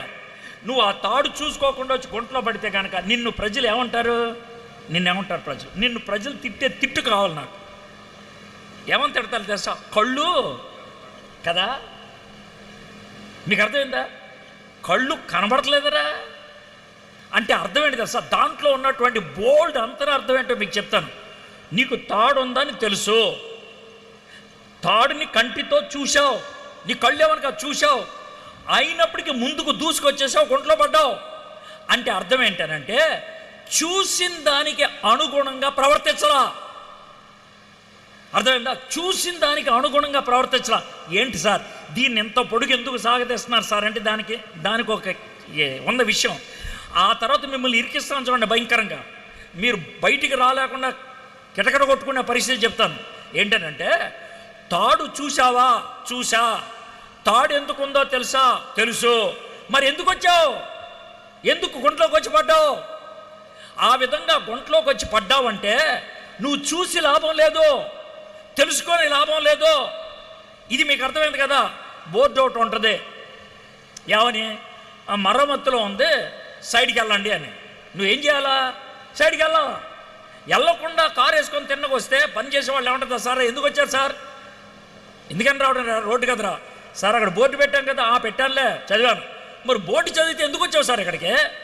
బోర్డులు ఏమని రాశారు? సైడ్కి వెళ్ళమని ఉంది కదా. బుద్ధి జ్ఞానం లేదా నీకు? ఇది కదా మనం అనేది. ఇప్పుడు చూద్దాం. బైబిల్ చదివావు కదా.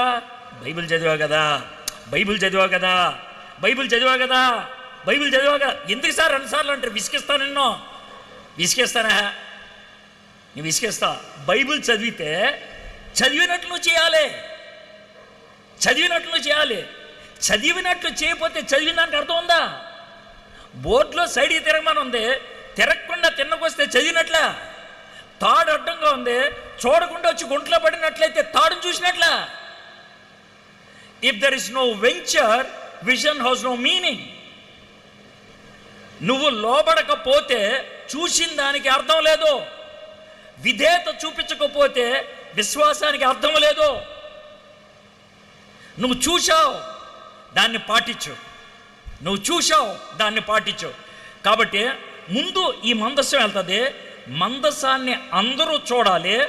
ఆ మందసాన్ని చూసి దాని వెనకాల రావాలి అని చెప్తున్నాడు. 5వ వచనం. మరియు యెహోషువ, రేపు యెహోవా మీ మధ్య అద్భుత కార్యములను చేయును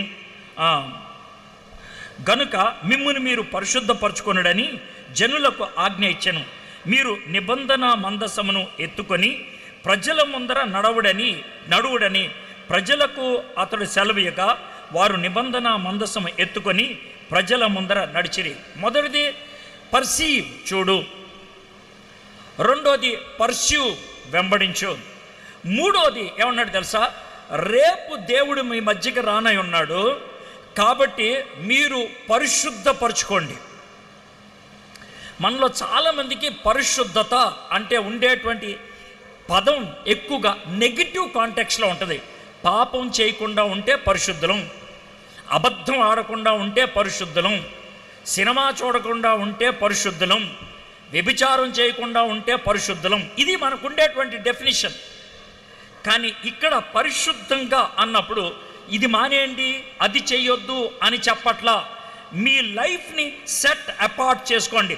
దేవుని యొక్క సన్నిధికి మిమ్మల్ని మీరు సిద్ధపరచుకోండి. Prepare to have God amidst you. దేవుడు మీ మధ్యన ఉండబోతున్నాడు. దానికి మిమ్మల్ని మీరు పరిశుభ్రపరచుకోండి, మిమ్మల్ని మీరు సిద్ధపరచుకోండి, సెట్ అపార్ట్. నేను నా యొక్క మనసుని ఒక్క పని కోసం కేంద్రీకరించుకుంటాను. ఏంటది? దేవునితో గడపాలని. మీకు అర్థమయ్యేటట్లు చెప్పాలంటే నాకు క్విక్గా వచ్చేటువంటి అందరికీ అర్థమయ్యే ఎగ్జాంపుల్ ఇది. అంటే అందరికీ అర్థమయ్యే ఎగ్జాంపుల్ చెప్తే బాగుంటుంది. ఎలా అంటే వరల్డ్ కప్ మ్యాచ్ ఫైనల్స్ వచ్చింది, అందులో ఇండియా ఉంది. ఇండియా వరల్డ్ కప్ ఫైనల్స్లో వచ్చిందంటే చాలామందికి ఇంట్రెస్ట్ ఉంటుంది. అయితే మన ప్రత్యర్థి పాకిస్తాన్ అనుకోండి.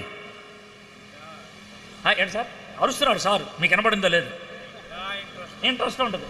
అయితే క్రికెట్ మ్యాచ్కి ముందు 7 గంటలకి మ్యాచ్ అయితే 6:30కి మనం చేసే పనేడు చెప్తాను. స్నానం చేసి, అర్థమైందా, బజ్జీలు, తర్వాత ఏర్చెనక్కాయలు, ఆ తర్వాత కొన్ని ఉండలు, తర్వాత జగ్గుతో నీళ్లు, ఆ తర్వాత పాప్కార్ను, అవన్నీ పక్కన పెట్టుకొని కాళ్ళు లాగుతాయేమో అని కింద ఒక దిండి, దాని మీద కాళ్ళు, వెనక నడుము పట్టుద్దేమో అని ఒక దుప్పటి వేసుకొని టీవీ మీద కూర్చుంటాం. మీకు అర్థమైందా లేదా? దీన్ని ఏమంటారు? దీన్ని క్రికెట్ మ్యాచ్ చూడటానికి మనల్ని మనం పరిశుద్ధపరచుకోవటం అంటే. మీకు అర్థమైందా? మీకు అర్థమైందా? అదే క్రికెట్ మ్యాచ్ చూడటానికి అది 3 గంటలు ఉంటుంది మ్యాచ్. 3 గంటల దాకా లేవు. ఇంకా కొంతమంది అయితే మ్యాచ్ స్టార్ట్ అవ్వకముందు ఒకసారి బాత్రూమ్కి వెళ్ళి వచ్చేస్తారు. ఎందుకు వచ్చిన గొడవని మీకు ప్రాక్టికల్గా చెప్తాను. ఇది మీరు చేసే పని. ఎందుకంటే అన్నీ అయిపోతే మనం 3 గంటల దాకా కదలకూడదు. ఏనంటే మధ్యలో టాయిలెట్ వస్తే అప్పుడే వికెట్ పడుతుందేమో, ఎవడు తెలుసు? అది మిస్ అవ్వకూడదండి. అది మనకు ఉన్నటువంటి టెన్షన్, అర్థమైందా? అందుకనే దాన్ని చూడటానికి మనల్ని ఏ విధంగా పరిశుద్ధపరచుకుంటామో ఇక్కడ యెహోషువ ఏమన్నాడంటే, దేవుడు మీ మధ్యకి రాబోతున్నాడు, మిమ్మల్ని మీరు సెటపార్ట్ చేసుకోండి. ఇప్పుడు మీకు ఇంత వివరణ ఇచ్చాను కదా, మీరు ప్రతిదినం దేవుణ్ణి కలుసుకోవడానికి ఎంత సిద్ధపాటు ఉంది మీకు? ఇది అప్లికేషన్. ప్రతిదినం దేవుణ్ణి కలవడానికి మీకు ఎంత సిద్ధపాటు ఉంది? దేవుని వాక్యం ధ్యానం చేయడానికి ఎలాంటి సిద్ధపాటు ఉన్నది? యూజువల్గా నేను దేవుని వాక్యం కన్సిస్టెంట్గా 3-4 అవర్స్ డిస్టర్బ్ అవ్వకుండా ధ్యానం చేయాలంటే యూజువల్గా నా స్టడీ మొదలయ్యేది రాత్రి 12 గంటలకే. యూజువల్గా నాకు మొదలయ్యేది 12 గంటలకి. మీరు 12 గంటలకు పడుకోవడానికి సిద్ధపడతారు, నేను 12 గంటలకి ధ్యానానికి సిద్ధపడతాను. 12 గంటలకి అప్పుడు కూర్చుంటే 3, 3:30, 4 గంటల దాకా ఎవరు డిస్టర్బ్ చేయరు. ఆ టైంలో ఫోన్ రాదు. ఆ టైంలో నేను ఎవరింట్లో ఉంటే కాఫీ తాగుతావా, పాలు తాగుతావా అని ఎవడ అడగడం. ఎందుకంటే గురగబెట్టి నిద్రపోతూ ఉంటారు. హాయిగా ఉండదు నాకు, ఏదో అదే చాలా బాగుంటుంది. ఎవరు డిస్టర్బ్ చేయరు. ఒక 3-4 గంటలు సాఫీగా వాక్యం వెళ్ళిపోతుంది. Preparing my self to receive from God. దేవుడి దగ్గర నుంచి అన్డిస్టర్బ్డ్గా నాకు ఆయన దగ్గర నుంచి వర్తమానం రావడానికి అది నా ప్రిపరేషన్. దేవునితో గడపటానికి నీ ప్రిపరేషన్ ఎంత? How much you prepare to be in the presence of God. So అది ఆయన చెప్తున్నాడు. విజన్, వెంచర్, ఆ తర్వాత మనము వర్చ్యూ, పవిత్రత. ఒకవేళ పి అనే అక్షరంతో చెప్పాలంటే పర్సీవ్, చూడండి, పర్స్యూ, వెంబడించండి, ప్యూరిఫై, పవిత్రపరచుకోండి అని అంటున్నాడు. నా ప్రెజెన్స్ మీ మధ్యన ఉంటుంది. ఆ ప్రెజెన్స్కి 3 ఉండాలి మీకు. ఏముండాలి మీకు? ఫెయిత్ ఉండాలి, చూస్తే వస్తుంది. ఒబీడియన్స్ ఉండాలి, వెంబడిస్తే వస్తుంది. పరిశుద్ధత ఉండాలి, మీకు సిద్ధపాటు ఉంటే వస్తుంది. అప్పుడు నడిపించడం మొదలవుతుంది. నెక్స్ట్ 7వ వచనంకి వద్దాం. ఆయన ఏమంటున్నాడు చూద్దాం. అప్పుడు ఈ 3 జరిగిన తర్వాత, ఈ 3 జరిగితే విజన్ ఉంది, వెంచర్ ఉంది, వర్చ్యూ ఉంది, పర్సెప్షన్ ఉంది, పర్స్యూ ఉన్నది, ప్యూరిఫై ఉన్నది. చూసావు, వెంబడించావు, శుద్ధీకరించుకున్నావు. 3 ఉన్నాయి. ఇప్పుడు నెక్స్ట్ ఏం జరిగింది? అప్పుడు యెహోషువతో ఇట్లనెను, నేను మోషేకి తోడై ఉండినట్లు నీకు నువ్వు తోడై ఉందునని ఇశ్రాయేలీయులందరూ ఎరుగునట్లు నేడు వారి కన్నుల ఎదుట నిన్ను గొప్ప చేయ మొదలు పెట్టెదను. ఇవన్నీ సెట్టింగ్ ఎందుకు చేపిస్తున్నానంటే ఇశ్రాయేలీయుల అందరికీ తెలియాలి, నీకు తెలియాలి. ఇశ్రాయేలీయుల అందరికీ తెలియాలి, నీకు తెలియాలి. ఏంటనంటే నేను మీ మధ్యన ఉన్నానని, నేను ఇచ్చిన మాటను జవదాటనని, నా ప్రామిస్ నేను ఫుల్ఫిల్ చేస్తానని ప్రతి ఒక్కరూ తెలుసుకోవడానికి ఒక కార్యం చేయబోతున్నాను. ఏం చేయబోతున్నాడండి అని అంటాడేమో. ఎర్ర సముద్రం దాటడానికి, యోర్దాను నది దాటడానికి ఓ ప్రాముఖ్యమైన తేడా ఉంది. ఒక ప్రాముఖ్యమైన తేడా, చాలామంది దీన్ని గమనించరు. ఆ తేడా ఏంటనంటే ఎర్ర సముద్రం దాటేటప్పుడు ఇశ్రాయేలీయుల పరిస్థితి ఏంటో మీకు చెప్తాను. ఎర్ర సముద్రం దాటేటప్పుడు ఇది ఎర్ర సముద్రం, ఇది ఎర్ర సముద్రం, ఇది ఎర్ర సముద్రం. ఇశ్రాయేలీయులు ఎర్ర సముద్రం పాయలు అవుతున్నప్పుడు ఎర్ర సముద్రాన్ని చూడలేదు. వాళ్ళు అటు చోట్ల, వాళ్ళకి ఎర్ర సముద్రం సమస్య కాదు. వాళ్ళకి ఆ టైంలో టెన్షన్ కలిగించేది ఇంకోటి ఉంది. దాని వైపు చూస్తున్నారు, దాన్ని ఏ విధంగా ఎదుర్కోవాలని. ఏంటంటే ఇది ఎర్ర సముద్రం, ఇటు కొండ ఉంది, ఇటు కొండ ఉంది, ఇటు చూడటానికి ఏమీ లేదు. ఎటు చూస్తున్నారు ఏనంటే ఇటు నుంచి ఎవడు వస్తున్నాడు? ఫరో వస్తున్నాడు. 6,000 రథాలు వేసుకొని వస్తున్నాడు ఆయన. ఇటు నుంచి ఫరో వస్తున్నాడు. ఆ ఫరోకి వీళ్ళు కనబడకుండా ఉండడానికి దేవుడు 2 పనులు చేశాడు. ఏంటది? ఆ ఫరోకి వీళ్ళకి మధ్యన ఒక నల్లటి తెర పెట్టేశాడు. ఏం తెర అది? ధూళితో తయారు చేసిన తెర. వాళ్ళకేమో మసి కనబడుతుంది, వాళ్ళకేమో మేఘం కనబడుతుంది, వాళ్ళకేమో అడ్డు కనబడుతుంది. యువతల వీళ్ళకి షకీనా, దేవుని సన్నిధి యొక్క వెలుగు కనబడుతుంది. అది వీళ్ళు చూస్తుంది. ఏ పక్కన ఉంది అది వాళ్ళకే. వాళ్ళు ఇటు చూస్తూ ఉన్నారు. ఒకవేళ ఈ తెర తీసిపోద్దేమో, ఈ మేఘం పక్కెళ్ళిపోద్దేమో, ఫరో ఆ మేఘంలో దూసుకొచ్చేస్తాడేమో, అది వాళ్ళకు ఉన్నటువంటి భయం. అలా చూస్తూ ఉన్నప్పుడు మోషేతో దేవుడు చెప్పి కర్ర చూపించా ఎర్ర సముద్రం మీద అన్నాడు. పాయలు అయిపోయింది. పాయలు అయిపోయింది అంటే అప్పుడు చూశారు. ఆ టైంలో మొబైల్ ఫోన్ లేదు ఎవరి దగ్గర వీడియో తీసి వాట్సాప్లో పెట్టడానికి. ఎర్ర సముద్రం పాయలు అవుతున్నటువంటి సన్నివేశం అని చెప్పడానికి ఏమి లేదు అక్కడ. అయిపోయింది, అది రీప్లే లేదు అది. కాబట్టి ఎర్ర సముద్రం పాయలైందని తెలుసు, ఎర్ర సముద్రాన్ని దేవుడు పాయలు చేశాడని తెలుసు. కానీ వాళ్ళ కళ్ళ ముందు దాన్ని చూడాల. కానీ ఇక్కడ యోర్దాను గురించి అది కాదు పరిస్థితి.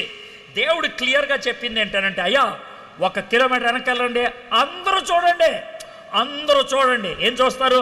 మందసాన్ని. మీ కళ్ళు మందసం మీద ఉంటే మందసం దేవుని సన్నిధికి సూచన. మీరు ఆ మందసాన్ని చూస్తూ ఒక్కొక్క అడుగు ముందుకెళ్ళిపోతున్నారు. ఇది విశ్వాసానికి లోబడటం. ఆ తర్వాత మిమ్మల్ని మీరు సిద్ధపరచుకున్నారు, నా సన్నిధి మీ మధ్యలో ఉన్నది. ఈ మందసం పట్టుకున్నటువంటి వాళ్ళు యోర్దాను నదిలో అడుగు పెట్టంగానే వీళ్ళ కళ్ళ ముందు నది పాయలవటం చూస్తారు వాళ్ళు. Right before their eyes, right this hour. అంటే పాయలవటం అంటే నేను ఆ మాట ఎందుకు ఉపయోగించానంటే, ఖచ్చితంగా ఇటు నీళ్ళు ఇటు వెళ్తే ఇటు నీళ్ళు ఎన్నగే ఇది ఆనకట్ట అయిపోయింది. ఆదాము అనే ప్రాంతం దగ్గర ఆనకట్ట అయిపోవటం మనం చూస్తూ ఉంటాం. 8వ వచనం, మీరు యోర్దాను నీళ్ళ దగ్గరికి వచ్చి యోర్దానులో నిలువుడని నిబంధన మందసం మోయు యాజకులకు ఆజ్ఞాపించము. కాబట్టి యెహోషువ మీరు ఇక్కడికి వచ్చి మీ దేవుడైన యెహోవా మాటలు వినుడని ఇశ్రాయేలీయులకు ఆజ్ఞాపించను. 10వ వచనం, వారితో ఇట్లనను, సర్వలోక నాదుని నిబంధన మందసము మీకు ముందుగా యోర్దానును దాటిపోచున్నది గనక జీవము గల దేవుడు మీ మధ్యన ఉన్నాడనియు, ఆయన నిశ్చయముగా మీ ఎదుటి నుండి కనానీయులను, హిత్తీలను, హివ్వీలను, పెరిజ్జీలను, గిర్గాషీలను, అమ్మోరీలను, ఎబూసీలను వెళ్ళగొట్టుననియు దీనివల్ల మీరు తెలుసుకొందురు. కాబట్టి ప్రతి గోత్రమునకు ఒక్కొక్క మనిషిని ఇశ్రాయేలు గోత్రంలో నుండి 12 మనుషుల్ని ఏర్పరచుకొనడి. సర్వలోకనాథుడు యెహోవా నిబంధన మందసము మోయు యాజకులు అరకాళ్ళు యోర్దాను నీళ్లలో ముట్టగానే యోర్దాను నీళ్లు అనగా ఎగువ నుండి పారు నీళ్లు ఆపబడి ఏకరాశిగా నిలుచును. ఇది మీరు చూస్తారు. ఇది 3వ అధ్యాయంలో ఏం జరుగుద్దో చెప్పాడు. 4వ అధ్యాయంలో జరిగింది. మీరు కావాలంటే వెళ్ళి చూడొచ్చు. ఆ నీళ్లు అలాగా ఒక్కసారిగా ఏకరాశిగా ఇసుకేసినట్లు, మట్టేసినట్లు నీళ్లు ఆ విధంగా ఆగిపోయినాయి. అప్పుడు వీళ్ళు నడుచుకుంటా వెళ్ళారు. దేవుడు వాగ్దానం చేసింది జరుగుద్ది. గాడ్స్ ప్రెజెన్స్ మొదటి 6 వచనాలు అయితే 7వ వచనం నుంచి గాడ్స్ ప్రామిస్, సన్నిధి, ఆయన సత్యవాక్కు, మాట తప్పనటువంటి మాట జరుగుద్ది, జరిగింది. మీరు అది చూస్తారు. ఇంకేం చెప్తున్నాడు దేవుడు? జాగ్రత్త వినండి. ఆయన పాయలు చేసేది నీళ్ళనే, ఆయన ఆపేది వరదలో ఉన్నటువంటి నదిని. అది చెప్పి ఏమన్నాడు తెలుసా? దీన్ని బట్టి మీకు ఒకటి అర్థం అవ్వాలి, సముద్రాన్ని ఆపిన దేవుడు, నదిని ఆపినటువంటి దేవుడు నీ శత్రువుల్ని నీ నుంచి దూరం చేయగలడు ఆయన. ఇది ఒక శాంపిల్, ఇది ఒక శాంపిల్. ఈ శాంపిల్ని బట్టి లోనికి వెళ్ళిన తర్వాత ఏం జరుగుద్దో మీకు అర్థమవుతుంది. ఆ ప్రామిస్ని బట్టి మీరు ముందుకెళ్ళండి. నా ప్రెజెన్స్ ఉన్నది, నా ప్రామిస్ ఉన్నది. మందసం నా సన్నిధి అయితే ఈ నీళ్లు వెనక్కి వెళ్ళిపోవటం నా ప్రామిస్. It's my promise. 14వ వచనం, కోతకాలమంతయు యోర్దానును దాని గట్లన్నిటి మీద పొర్లి పారును. నిబంధన మందసం మోయు యాజకులు జనులకు ముందు వెళ్ళగా యోర్దానునకు దాటుటకై జనులు తమ గుడారములో నుండి బయలుదేరి. అప్పుడు ఆ మందసము మోయేవారు యోర్దానులో దిగిన తర్వాత మందసం మోయు యాజకులు కాళ్ళు నీటి ఆ అంచున మునగగానే పైనుండి పారు నీళ్లు బహుదూరముగా సారే తాను నొద్దనను ఆదామును పురమునకు దగ్గర ఏకరాశిగా నిలిచెను. ఇది మనం చూసినట్లయితే అక్కడ ఆగిపోయింది. అండ్ దే క్రాస్డ్ ఓవర్, వాళ్ళు దాటి వెళ్ళిపోయారు. దీంతో మనకి ఏమర్థమవుతుంది? దేవుడు ప్రామిస్ చేశాడు, ఆ ప్రామిస్ చేసినట్లుగా పవర్ని ఎగ్జిబిట్ చేశాడు, శక్తిని ప్రదర్శించాడు. దేవుని సన్నిధి, దేవుని సత్యవాకు, దేవుని శక్తి, గాడ్స్ పవర్. ఆ శక్తిని కనపరచడం ద్వారా దేవుడు మొదట్లో ఒక మాట అన్నాడు, ఇది చేయటం ద్వారా నేను చేయదలుచుకుంది ఏంటనంటే నీకును ఇశ్రాయేలీయులకి ఒక డౌట్ తీసిపడేయాలి. నీకున్న డౌట్ ఏంటంటే మా గురువు గారికి తోడుగున్నారు, నాకు తోడుకుంటాడా? మీ గురువు గారు కర్ర పైకెత్తే సముద్రం పాయలైంది, నువ్వు 12 మంది యాజకుల చేత మందసాన్ని మోయిపిస్తే వరదలో ఉన్నటువంటి యోర్దాను ఆగిపోయింది. మీకు నీ గురువు గారికి తేడా ఉంటే ఏమీ లేదు, అది నీకు యెహోషువ. మరి ప్రజలకేంటి? మా గురువు గారు మోషే గారు ప్రార్థన చేస్తే ఎర్ర సముద్రం పాయలైంది, యెహోషువ గారు విజ్ఞాపన చేస్తే యోర్దాను నది ఆగిపోయింది. కాబట్టి మా దేవుడు ఏ విధంగా యెహోషువకి తోడుగా ఉన్నాడో, మోషేకు తోడుగా ఉన్నాడో, అదే విధంగా యెహోషువకు కూడా తోడుగా ఉన్నాడు. ఎంత స్పష్టంగా వాళ్ళకి అర్థమవుతుందో. మై ఫ్రెండ్స్, దేవుడు నాకు తోడుగా ఉన్నాడు అని ఎలా చెప్పగలుగుతాం? హౌ క్యాన్ వి సే దేవుడు నాకు తోడుగా ఉన్నాడు అన్నది? దేవుడు నాకు కనబడకపోవచ్చు, దేవుడు నాకు కనబడకపోవచ్చు. ఓ చిన్న ప్రశ్న అడుగుతాను, మీరు జవాబు చెప్పండి. అందరూ చెప్పలేరు, స్టేజ్ మీద ఉన్న వాళ్ళు చెప్తారేమో చూద్దాం, లేకపోతే ఎక్కడున్న వాళ్ళు కానీ. ఎందుకంటే పెద్దోళ్ళు చెప్పాల్సినటువంటి ప్రశ్నకి జవాబు. నా ప్రశ్న జాగ్రత్తమేనండి. షడ్రకు మెషకు అబేద్నెగో రాజుగారు పెట్టిన బొమ్మకి దండం పెట్టడానికి ఇష్టపడాల. రాజుగారికి షడ్రకు మెషకు అబేద్నెగో అంటే ఇష్టం. అందుకే ఆయన ఏం చేశాడంటే, సర్వసాధారణంగా దండం పెట్టకపోతే అగ్నిలో పడేయాలి. ఆయన ఏం చేశాడంటే ఇంకొక అవకాశం ఇచ్చాడు. ఆయనకి ఇష్టం కాబట్టి ఇంకొక అవకాశం ఇచ్చాడు. మళ్ళీ డప్పులు కొడతారు, ఇప్పుడైనా దండం పెట్టండిరా, పెడితే కనుక వదిలేస్తానన్నాడు. వాళ్ళు డప్పులు కొట్టారు, వీళ్ళు దండం పెట్టలా. పైగా వీళ్ళు రాజుగారితో చాలా మర్యాదగా మాట్లాడుతూ, రాజుగారు మీకు దండం పెడతాం మేము, ఎందుకంటే మీరు మా ప్రభువులు, కానీ బొమ్మకి దండం పెట్టమంటే మాకు కుదరదు, ఎందుకంటే మా దేవుడు ఒప్పుకోడు, విగ్రహానికి దండాలు పెడతాం మా ఒప్పుకోరు, మీరు మా అధికారి, మీకు దండం పెడతాం, కానీ దానికి ఎందుకు దండం పెడతాం? అది మా దేవుడు కాదు, దేవత కాదు, మేము పెట్టం. అయితే మీరేమన్నారంటే ఆ విధంగా పెట్టినోళ్ళని అగ్నిలో పడేయండిరా అన్నారు. కాబట్టి మాకేం అభ్యంతరం లేదు సార్, పడేసేయండి అన్నారు. రాజుగారికి కోపం వచ్చింది వాళ్ళ మీద. దానికి నిదర్శనంగా ఏం చేశారు? మంటని 7 ఎంతలు చేశాడు. స్టోరీ అంతా విన్నారు కదా. దీన్ని బేస్ చేసుకుని అడుగుతున్నాను. ఆ అగ్నిలోకి ముగ్గురిని పడేశారు. పడేసిన వాళ్ళు చచ్చిపోయారు, పడేయటానికి వెళ్ళిన వాళ్ళు చచ్చిపోయారు. కానీ వీళ్ళు ముగ్గురు కూడా తిరుగుతూ ఉన్నారు. వీళ్ళ ముగ్గురుతో నాలుగో వ్యక్తిని రాజుగారు చూశారు. 4వ వ్యక్తి ఉన్నాడు కదా. ఇప్పుడు నా ప్రశ్న, ఈ ముగ్గురు వ్యక్తులతో ఉన్న 4వ వ్యక్తిని రాజుగారు చూశారు. నా ప్రశ్న, షడ్రక్ మెషక్ అబేద్నెగో చూశారా?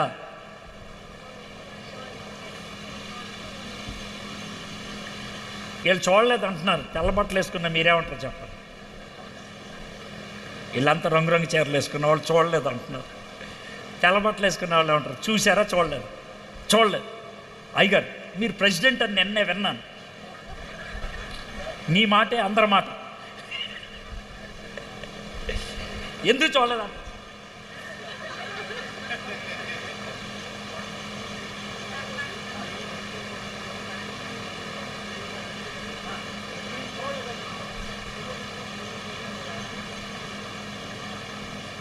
అయ్యగారు ఓ మాట చెప్పాను, నాకు బాగా నచ్చింది. కానీ నేను అనుకున్న జవాబు రాలేదులేండి. నేను అనుకున్న జవాబు కూడా చెప్తాను. ఆయన చెప్పింది నాకు నచ్చింది. ఒకటి ఏమన్నాడంటే, దేవుడు అవిశ్వాసులకి తన్ను కనపరుచుకోవాలి కాబట్టి వాళ్ళకి కనబడ్డాడు.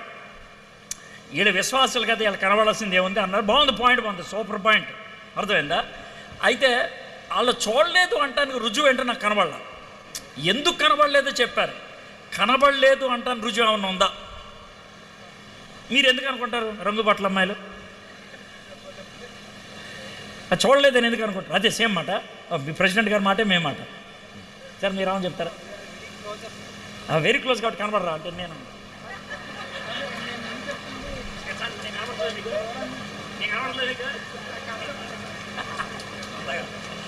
క్లోజ్ కొట్టి కనబడరా ఏమని సార్? పక్కన ఉంటే నేను కనబడతాం కదా సార్. నేను చెప్తా కనబడలేదు.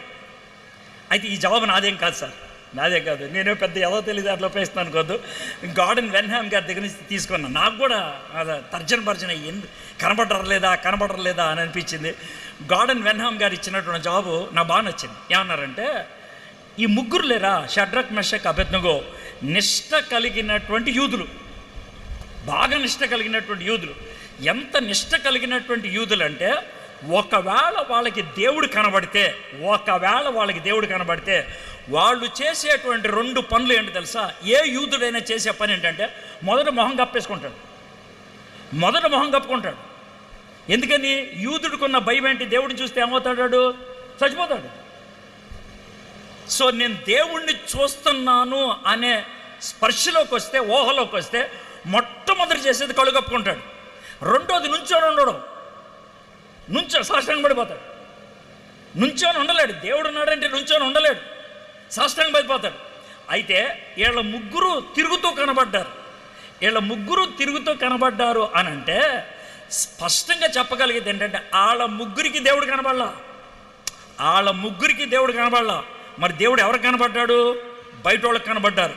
నేనేమంటానంటే, దేవుడితో నువ్వు గడపటం మొదలు పెడితే దేవుడు నీకు కనబడ్డో నువ్వు అనుభవిస్తావు. కానీ ఇతరులు చూస్తారు దేవుణ్ణి. దేవుడు మన ద్వారా మనల్ని ఒక విధంగా మందసం లాగా మనల్ని వాడుకుంటాడు. మనం మందసం అనుకుంటే మనల్ని తన యొక్క సింహాసనంగా చేసుకొని మన మీద ఆయన ఆసీనుడై ఉంటే మనకు కనబడ్డ ఆయన మన చుట్టూ ఉన్న వాళ్ళకి ఆయన ప్రత్యక్షపరుచుకుంటాడు. దేవుడు ప్రత్యక్షపరుచుకుంటాడు. ఈరోజు ఈ ప్రపంచంలో దేవుణ్ణి చూపించగలిగేటువంటి మందసం మనమే. నెంబర్ 1. రెండో పాఠం ఏంటి తెలుసా? మందసం ఉపయోగించినప్పుడు దాటలేనటువంటి యోర్దాను దాటేసి వెళ్ళిపోయారు. ఇప్పుడు మన జీవితంలో దాటలేని యోర్దాను ఏంటి? నీకున్న జబ్బా, నీకున్న సమస్య, నీకున్న అప్పు, మీ ఇంట్లో ఎవరికో ఉన్నటువంటి చెడు బుద్ధి, ఇది నీకు దాటలేని యోర్దాను. నేను దాటలేనురా అని అనుకుంటున్నావు. దాటలేని యోర్దానుని దేవుని మందసం పట్టుకొని నువ్వు దాటేయగలుగుతావు. With the presence of God, with the promise of God, with the power of God, you can cross over anything. దేన్నైనా దాటేయగలుగుతావు. You can cross over. 2 రకాలైనటువంటి పాఠాలు మనం నేర్చుకోగలుగుతాం. ఒకటి, I am the ark of God. నీకు తెలీదా? నీ శరీరం పరిశుద్ధాత్మనికి ఆలయము. సో ఆ కాంటెక్స్లో నేను ఉపయోగిస్తుంది ఏంటంటే, you are the ark and God wants to dwell there. దేవుడు అక్కడ ఉండాలనుకుంటున్నాడు. నీకు కనబడ్డా దేవుడు, కానీ లోకానికి కనబడతాడు. నెంబర్ 2, దేవుని ప్రెజెన్స్, దేవుని ప్రామిస్ అండ్ దేవుని పవర్ మనకున్నప్పుడు మనము దాటలేంది ఈ లోకంలో ఏదీ లేదు. There is nothing that can completely hinder us. మనల్ని పరిపూర్ణంగా ఆపేయగలిగేది ఏదీ లేదు. ఈ చిన్న సన్నివేశం చెప్పి నేను ముగిస్తాను. రువాండా ఒక దేశం, అది ఆఫ్రికాలో. రువాండాలో గత 15-16 సంవత్సరాల్లో 60 లక్షల మందిని చంపేశారు. 60 లక్షలు. రువాండాలో మన మణిపూర్ లాంటి పరిస్థితి. ఎలా అంటే 2 తెగల మధ్యన కొట్లాడుకుంటున్నారు. ఒక తెగ క్రైస్తవులు, ఇంకొక తెగ క్రైస్తవులు కాని వాళ్ళు ఎక్కువ శాతం మంది నాస్తికులు, కమ్యూనిస్టులు. ఈ రెంటి మధ్యన జరిగిన గొడవల్లో క్రైస్తవుల్ని ఎక్కువ శాతం మందిని చంపేశారు. 60 లక్షల మందిలో దగ్గర 55 లక్షల మంది వాళ్ళే చచ్చిపోయారు. 55 లక్షల మంది దాకా చిత్రహింసలు చేసి చంపుతున్నారు. అయితే ఒక సన్నివేశం చెప్తాను. అతని పేరు జోసెఫ్ సాంగ్. అతని పేరు TSONG సాంగ్, జోసెఫ్ సాంగ్. అతను ఒక పాస్టర్ గారు. ఆ పాస్టర్ గారికి 2 పిల్లలు, భార్య, 2 పిల్లలు. అతనికి ఒక సీక్రెట్ చర్చ్ ఉంది. ఆ చర్చిలో విశ్వాసులంతా కలుసుకుంటూ ఉంటారు. అయితే పోలీసులకి తెలిసింది ఈయన సీక్రెట్ చర్చ్ నడిపిస్తున్నాడు అనేసి. తెలిసి 2 వచ్చారు, గన్నులు తీసుకొని వచ్చి కాల్చి చంపేస్తాం నిన్ను, నీ భార్యని, పిల్లల్ని అని వాళ్ళు బెదిరించి ఒక్క ఛాన్స్ ఇస్తున్నాం, యేసు ప్రభుని వదిలేయండి అని అన్నారు. అని అంటే వీళ్ళు మోకరిస్తే వీళ్ళు మోకరించి యేసు ప్రభుని వదిలేస్తున్నామని చెప్తారా అనుకున్నారు. మోకరించిన తర్వాత, సార్ మీరు ఒక 2 మినిట్స్ టైం ఇస్తారా అన్నారు. ఎందుకు అన్నారు. సార్ 2 మినిట్స్ ప్రార్థన చేసుకుంటాం మేము, ఆ తర్వాత మీరు మమ్మల్ని కాల్ చేయొచ్చు, అంతేగాని యేసు ప్రభుని వదలమంటే వదలను సార్, ప్లీజ్ 2 మినిట్స్ టైం ఇవ్వండి చాలు అని అంటే, సర్లే 2 మినిట్స్ టైం ఇద్దామని ఆగారు. వాళ్ళు 2 మినిట్స్ ఆగల. 30 సెకండ్స్ అయ్యిందో లేదో వాళ్ళ ముందు మంట వచ్చిందంట. ఫైర్ మంట వస్తే ఎవడైనా ఏం చేస్తాడు, 2 అడుగులు వెనక్కి వెళ్ళారు, మంట కదిలిందంట. ఇంకో 2 అడుగులు, మంట కదిలిందంట. ఆ విధంగా మంట పెరుక్కుంటూ వస్తూ ఉంటే ఊరు బయటికి వెళ్ళేదాకా మంట వచ్చింది. అక్కడికి వెళ్ళిన తర్వాత వెళ్ళిపోయారు. వీళ్ళు 2 మినిట్స్ ప్రార్థన చేసి ఆమెను చెప్పేసి కళ్ళు తెరిచి చూశారు. వీళ్ళకి మంట కనబడతలా, వీళ్ళకి కనబడేదోటే పరిగెత్తుకుంటూ వెళ్ళిపోయేవాళ్ళు కనబడుతున్నారు. వీళ్ళకి కనబడతలా. ఎందుకు వెళ్ళిపోయారు తెలీదు. ఎవరన్నా పిలిచారేమో, అర్జెంటుగా వెళ్ళిపోయారేమో అనుకున్నారు. మామూలుగా తర్వాత ఆదివారం మళ్ళీ సర్వీస్ నడిపిస్తూ ఉన్నాడు జోసెఫ్ సాంగ్ అనేటువంటి ఆయన. ఇలా వాక్యం చెప్తా ఉన్నాడు. ఆ 2లో ఒక అతను వెనక నుంచి వచ్చాడంట, గన్ను పట్టుకొని మళ్ళీ వచ్చాడు. ఓహో, ఆ రోజు వెళ్ళిపోయాడు, ఈరోజు అందరి ముందు చంపుతాడనమాట అనుకొని ప్రసంగం మార్చేశాడంటే. ఈయన ప్రసంగం మార్చేసి, ఒకవేళ నన్ను చంపేసినా మీరు విశ్వాసంలో జారిపోకూడదు అని స్టేట్మెంట్ మార్చాడంటే. ఎందుకు పాస్టర్ గారు ఇలా చెప్తున్నారు? ఆశ్చర్యపోయారు. ఇది నా చివరి వర్తమానం, ఇది నా చివరి మాట, మీరు ఎప్పటికీ కూడా ఈ మాట గుర్తుపెట్టుకొని ఇలా చెప్తున్నాడంట. ఏమర్థం కావట్లా. అయిపోయింది ప్రసంగం 10 నిమిషాలు. సార్ రండి సార్ అన్నాడంట. అతను వచ్చేసాడు గన్ను పట్టుకొని. వచ్చిన తర్వాత, సార్ మరి మీరు చేయదలుచుకున్న పని పూర్తి చేసేయండి అన్నాడంట. అంతా అయిపోయింది, నేను ప్రార్థన చేశాను, అంతా అయిపోయింది అని అంటే, అతను నేను మైక్లో మాట చెప్పొచ్చా అని అంటే అనుకున్నాడంట. మైక్లో అందరినీ బెదిరిస్తాడని అనుకొని చేతులు కట్టుకున్నాడంట. ఆయన చెప్పడం మొదలుపెట్టాడంట. పోయిన వారం పాస్టర్ గారి దగ్గరికి నేను మా ఇంకో పనోళ్ళు వచ్చాం, మేమిద్దరం కాలుస్తామన్నాం. పాస్టర్ గారు చిన్న ప్రార్థన చేసుకుంటానన్నాడు. మాకెందుకో సర్లే పోనీలే అనుకున్నాం. సర్వసాధారణంగా ఇవ్వం మేము టైము, ఎందుకో ఇచ్చాం. ప్రార్థన చేసుకుంటున్నాడు ఆయన. ప్రార్థన మొదలుపెట్టాడు లేదో గబుక్కున గ్యాస్ స్టవ్ ఆన్ చేసినట్లు మా ఎదురుగా మంట వచ్చింది. మాకు ఒక్కసారిగా భయం వేసి 2 అడుగులు వెనక్కి వెళ్ళాం. మంట మా వైపు వచ్చేసింది. మేము ఊరు బయటికి వెళ్ళేదాకా ఆ మంట మా వెంటే వస్తూ ఉంది. పాస్టర్ గారు మాత్రం నిశ్చింతగా ఉన్నారు, మేము వెళ్ళిపోయాం. దాంతో అర్థమైంది మీ దేవుడు నిజమైన దేవుడని. ఈరోజు ఇక్కడికి ఎందుకు వచ్చానంటే, ఆ దేవుడిని నా దేవుడిగా అంగీకరించడానికి నేను ఇక్కడికి వచ్చాను అన్నాడు. God's presence, God's promise, God's power, అవి దేవుడు మనకి వాగ్దానం చేస్తున్నాడు. As you go in your spiritual journey. యెహోషువ కనాను దేశంలోకి వెళ్ళటం అనేది దేవుడు వాగ్దానం చేసినటువంటి దేశంలో ప్రవేశించడం అయితే, మారు మనసు పొందినటువంటి మనం ఈ విశ్వాస ప్రయాణంలో ప్రయాణం చేయటమే కనాన్లోకి వెళ్ళటం. ఆ ప్రయాణంలో దేవుని సన్నిధి లేకుండా, దేవుని వాగ్దానాన్ని మనం పట్టుకోకుండా, దేవుని శక్తిని ఆశ్రయించకుండా మన ప్రయాణం కొనసాగించలేం, ముగించలేం. దీని నుంచి మనం పాఠం నేర్చుకుందాం. God's presence, God's promise and God's power is always with us.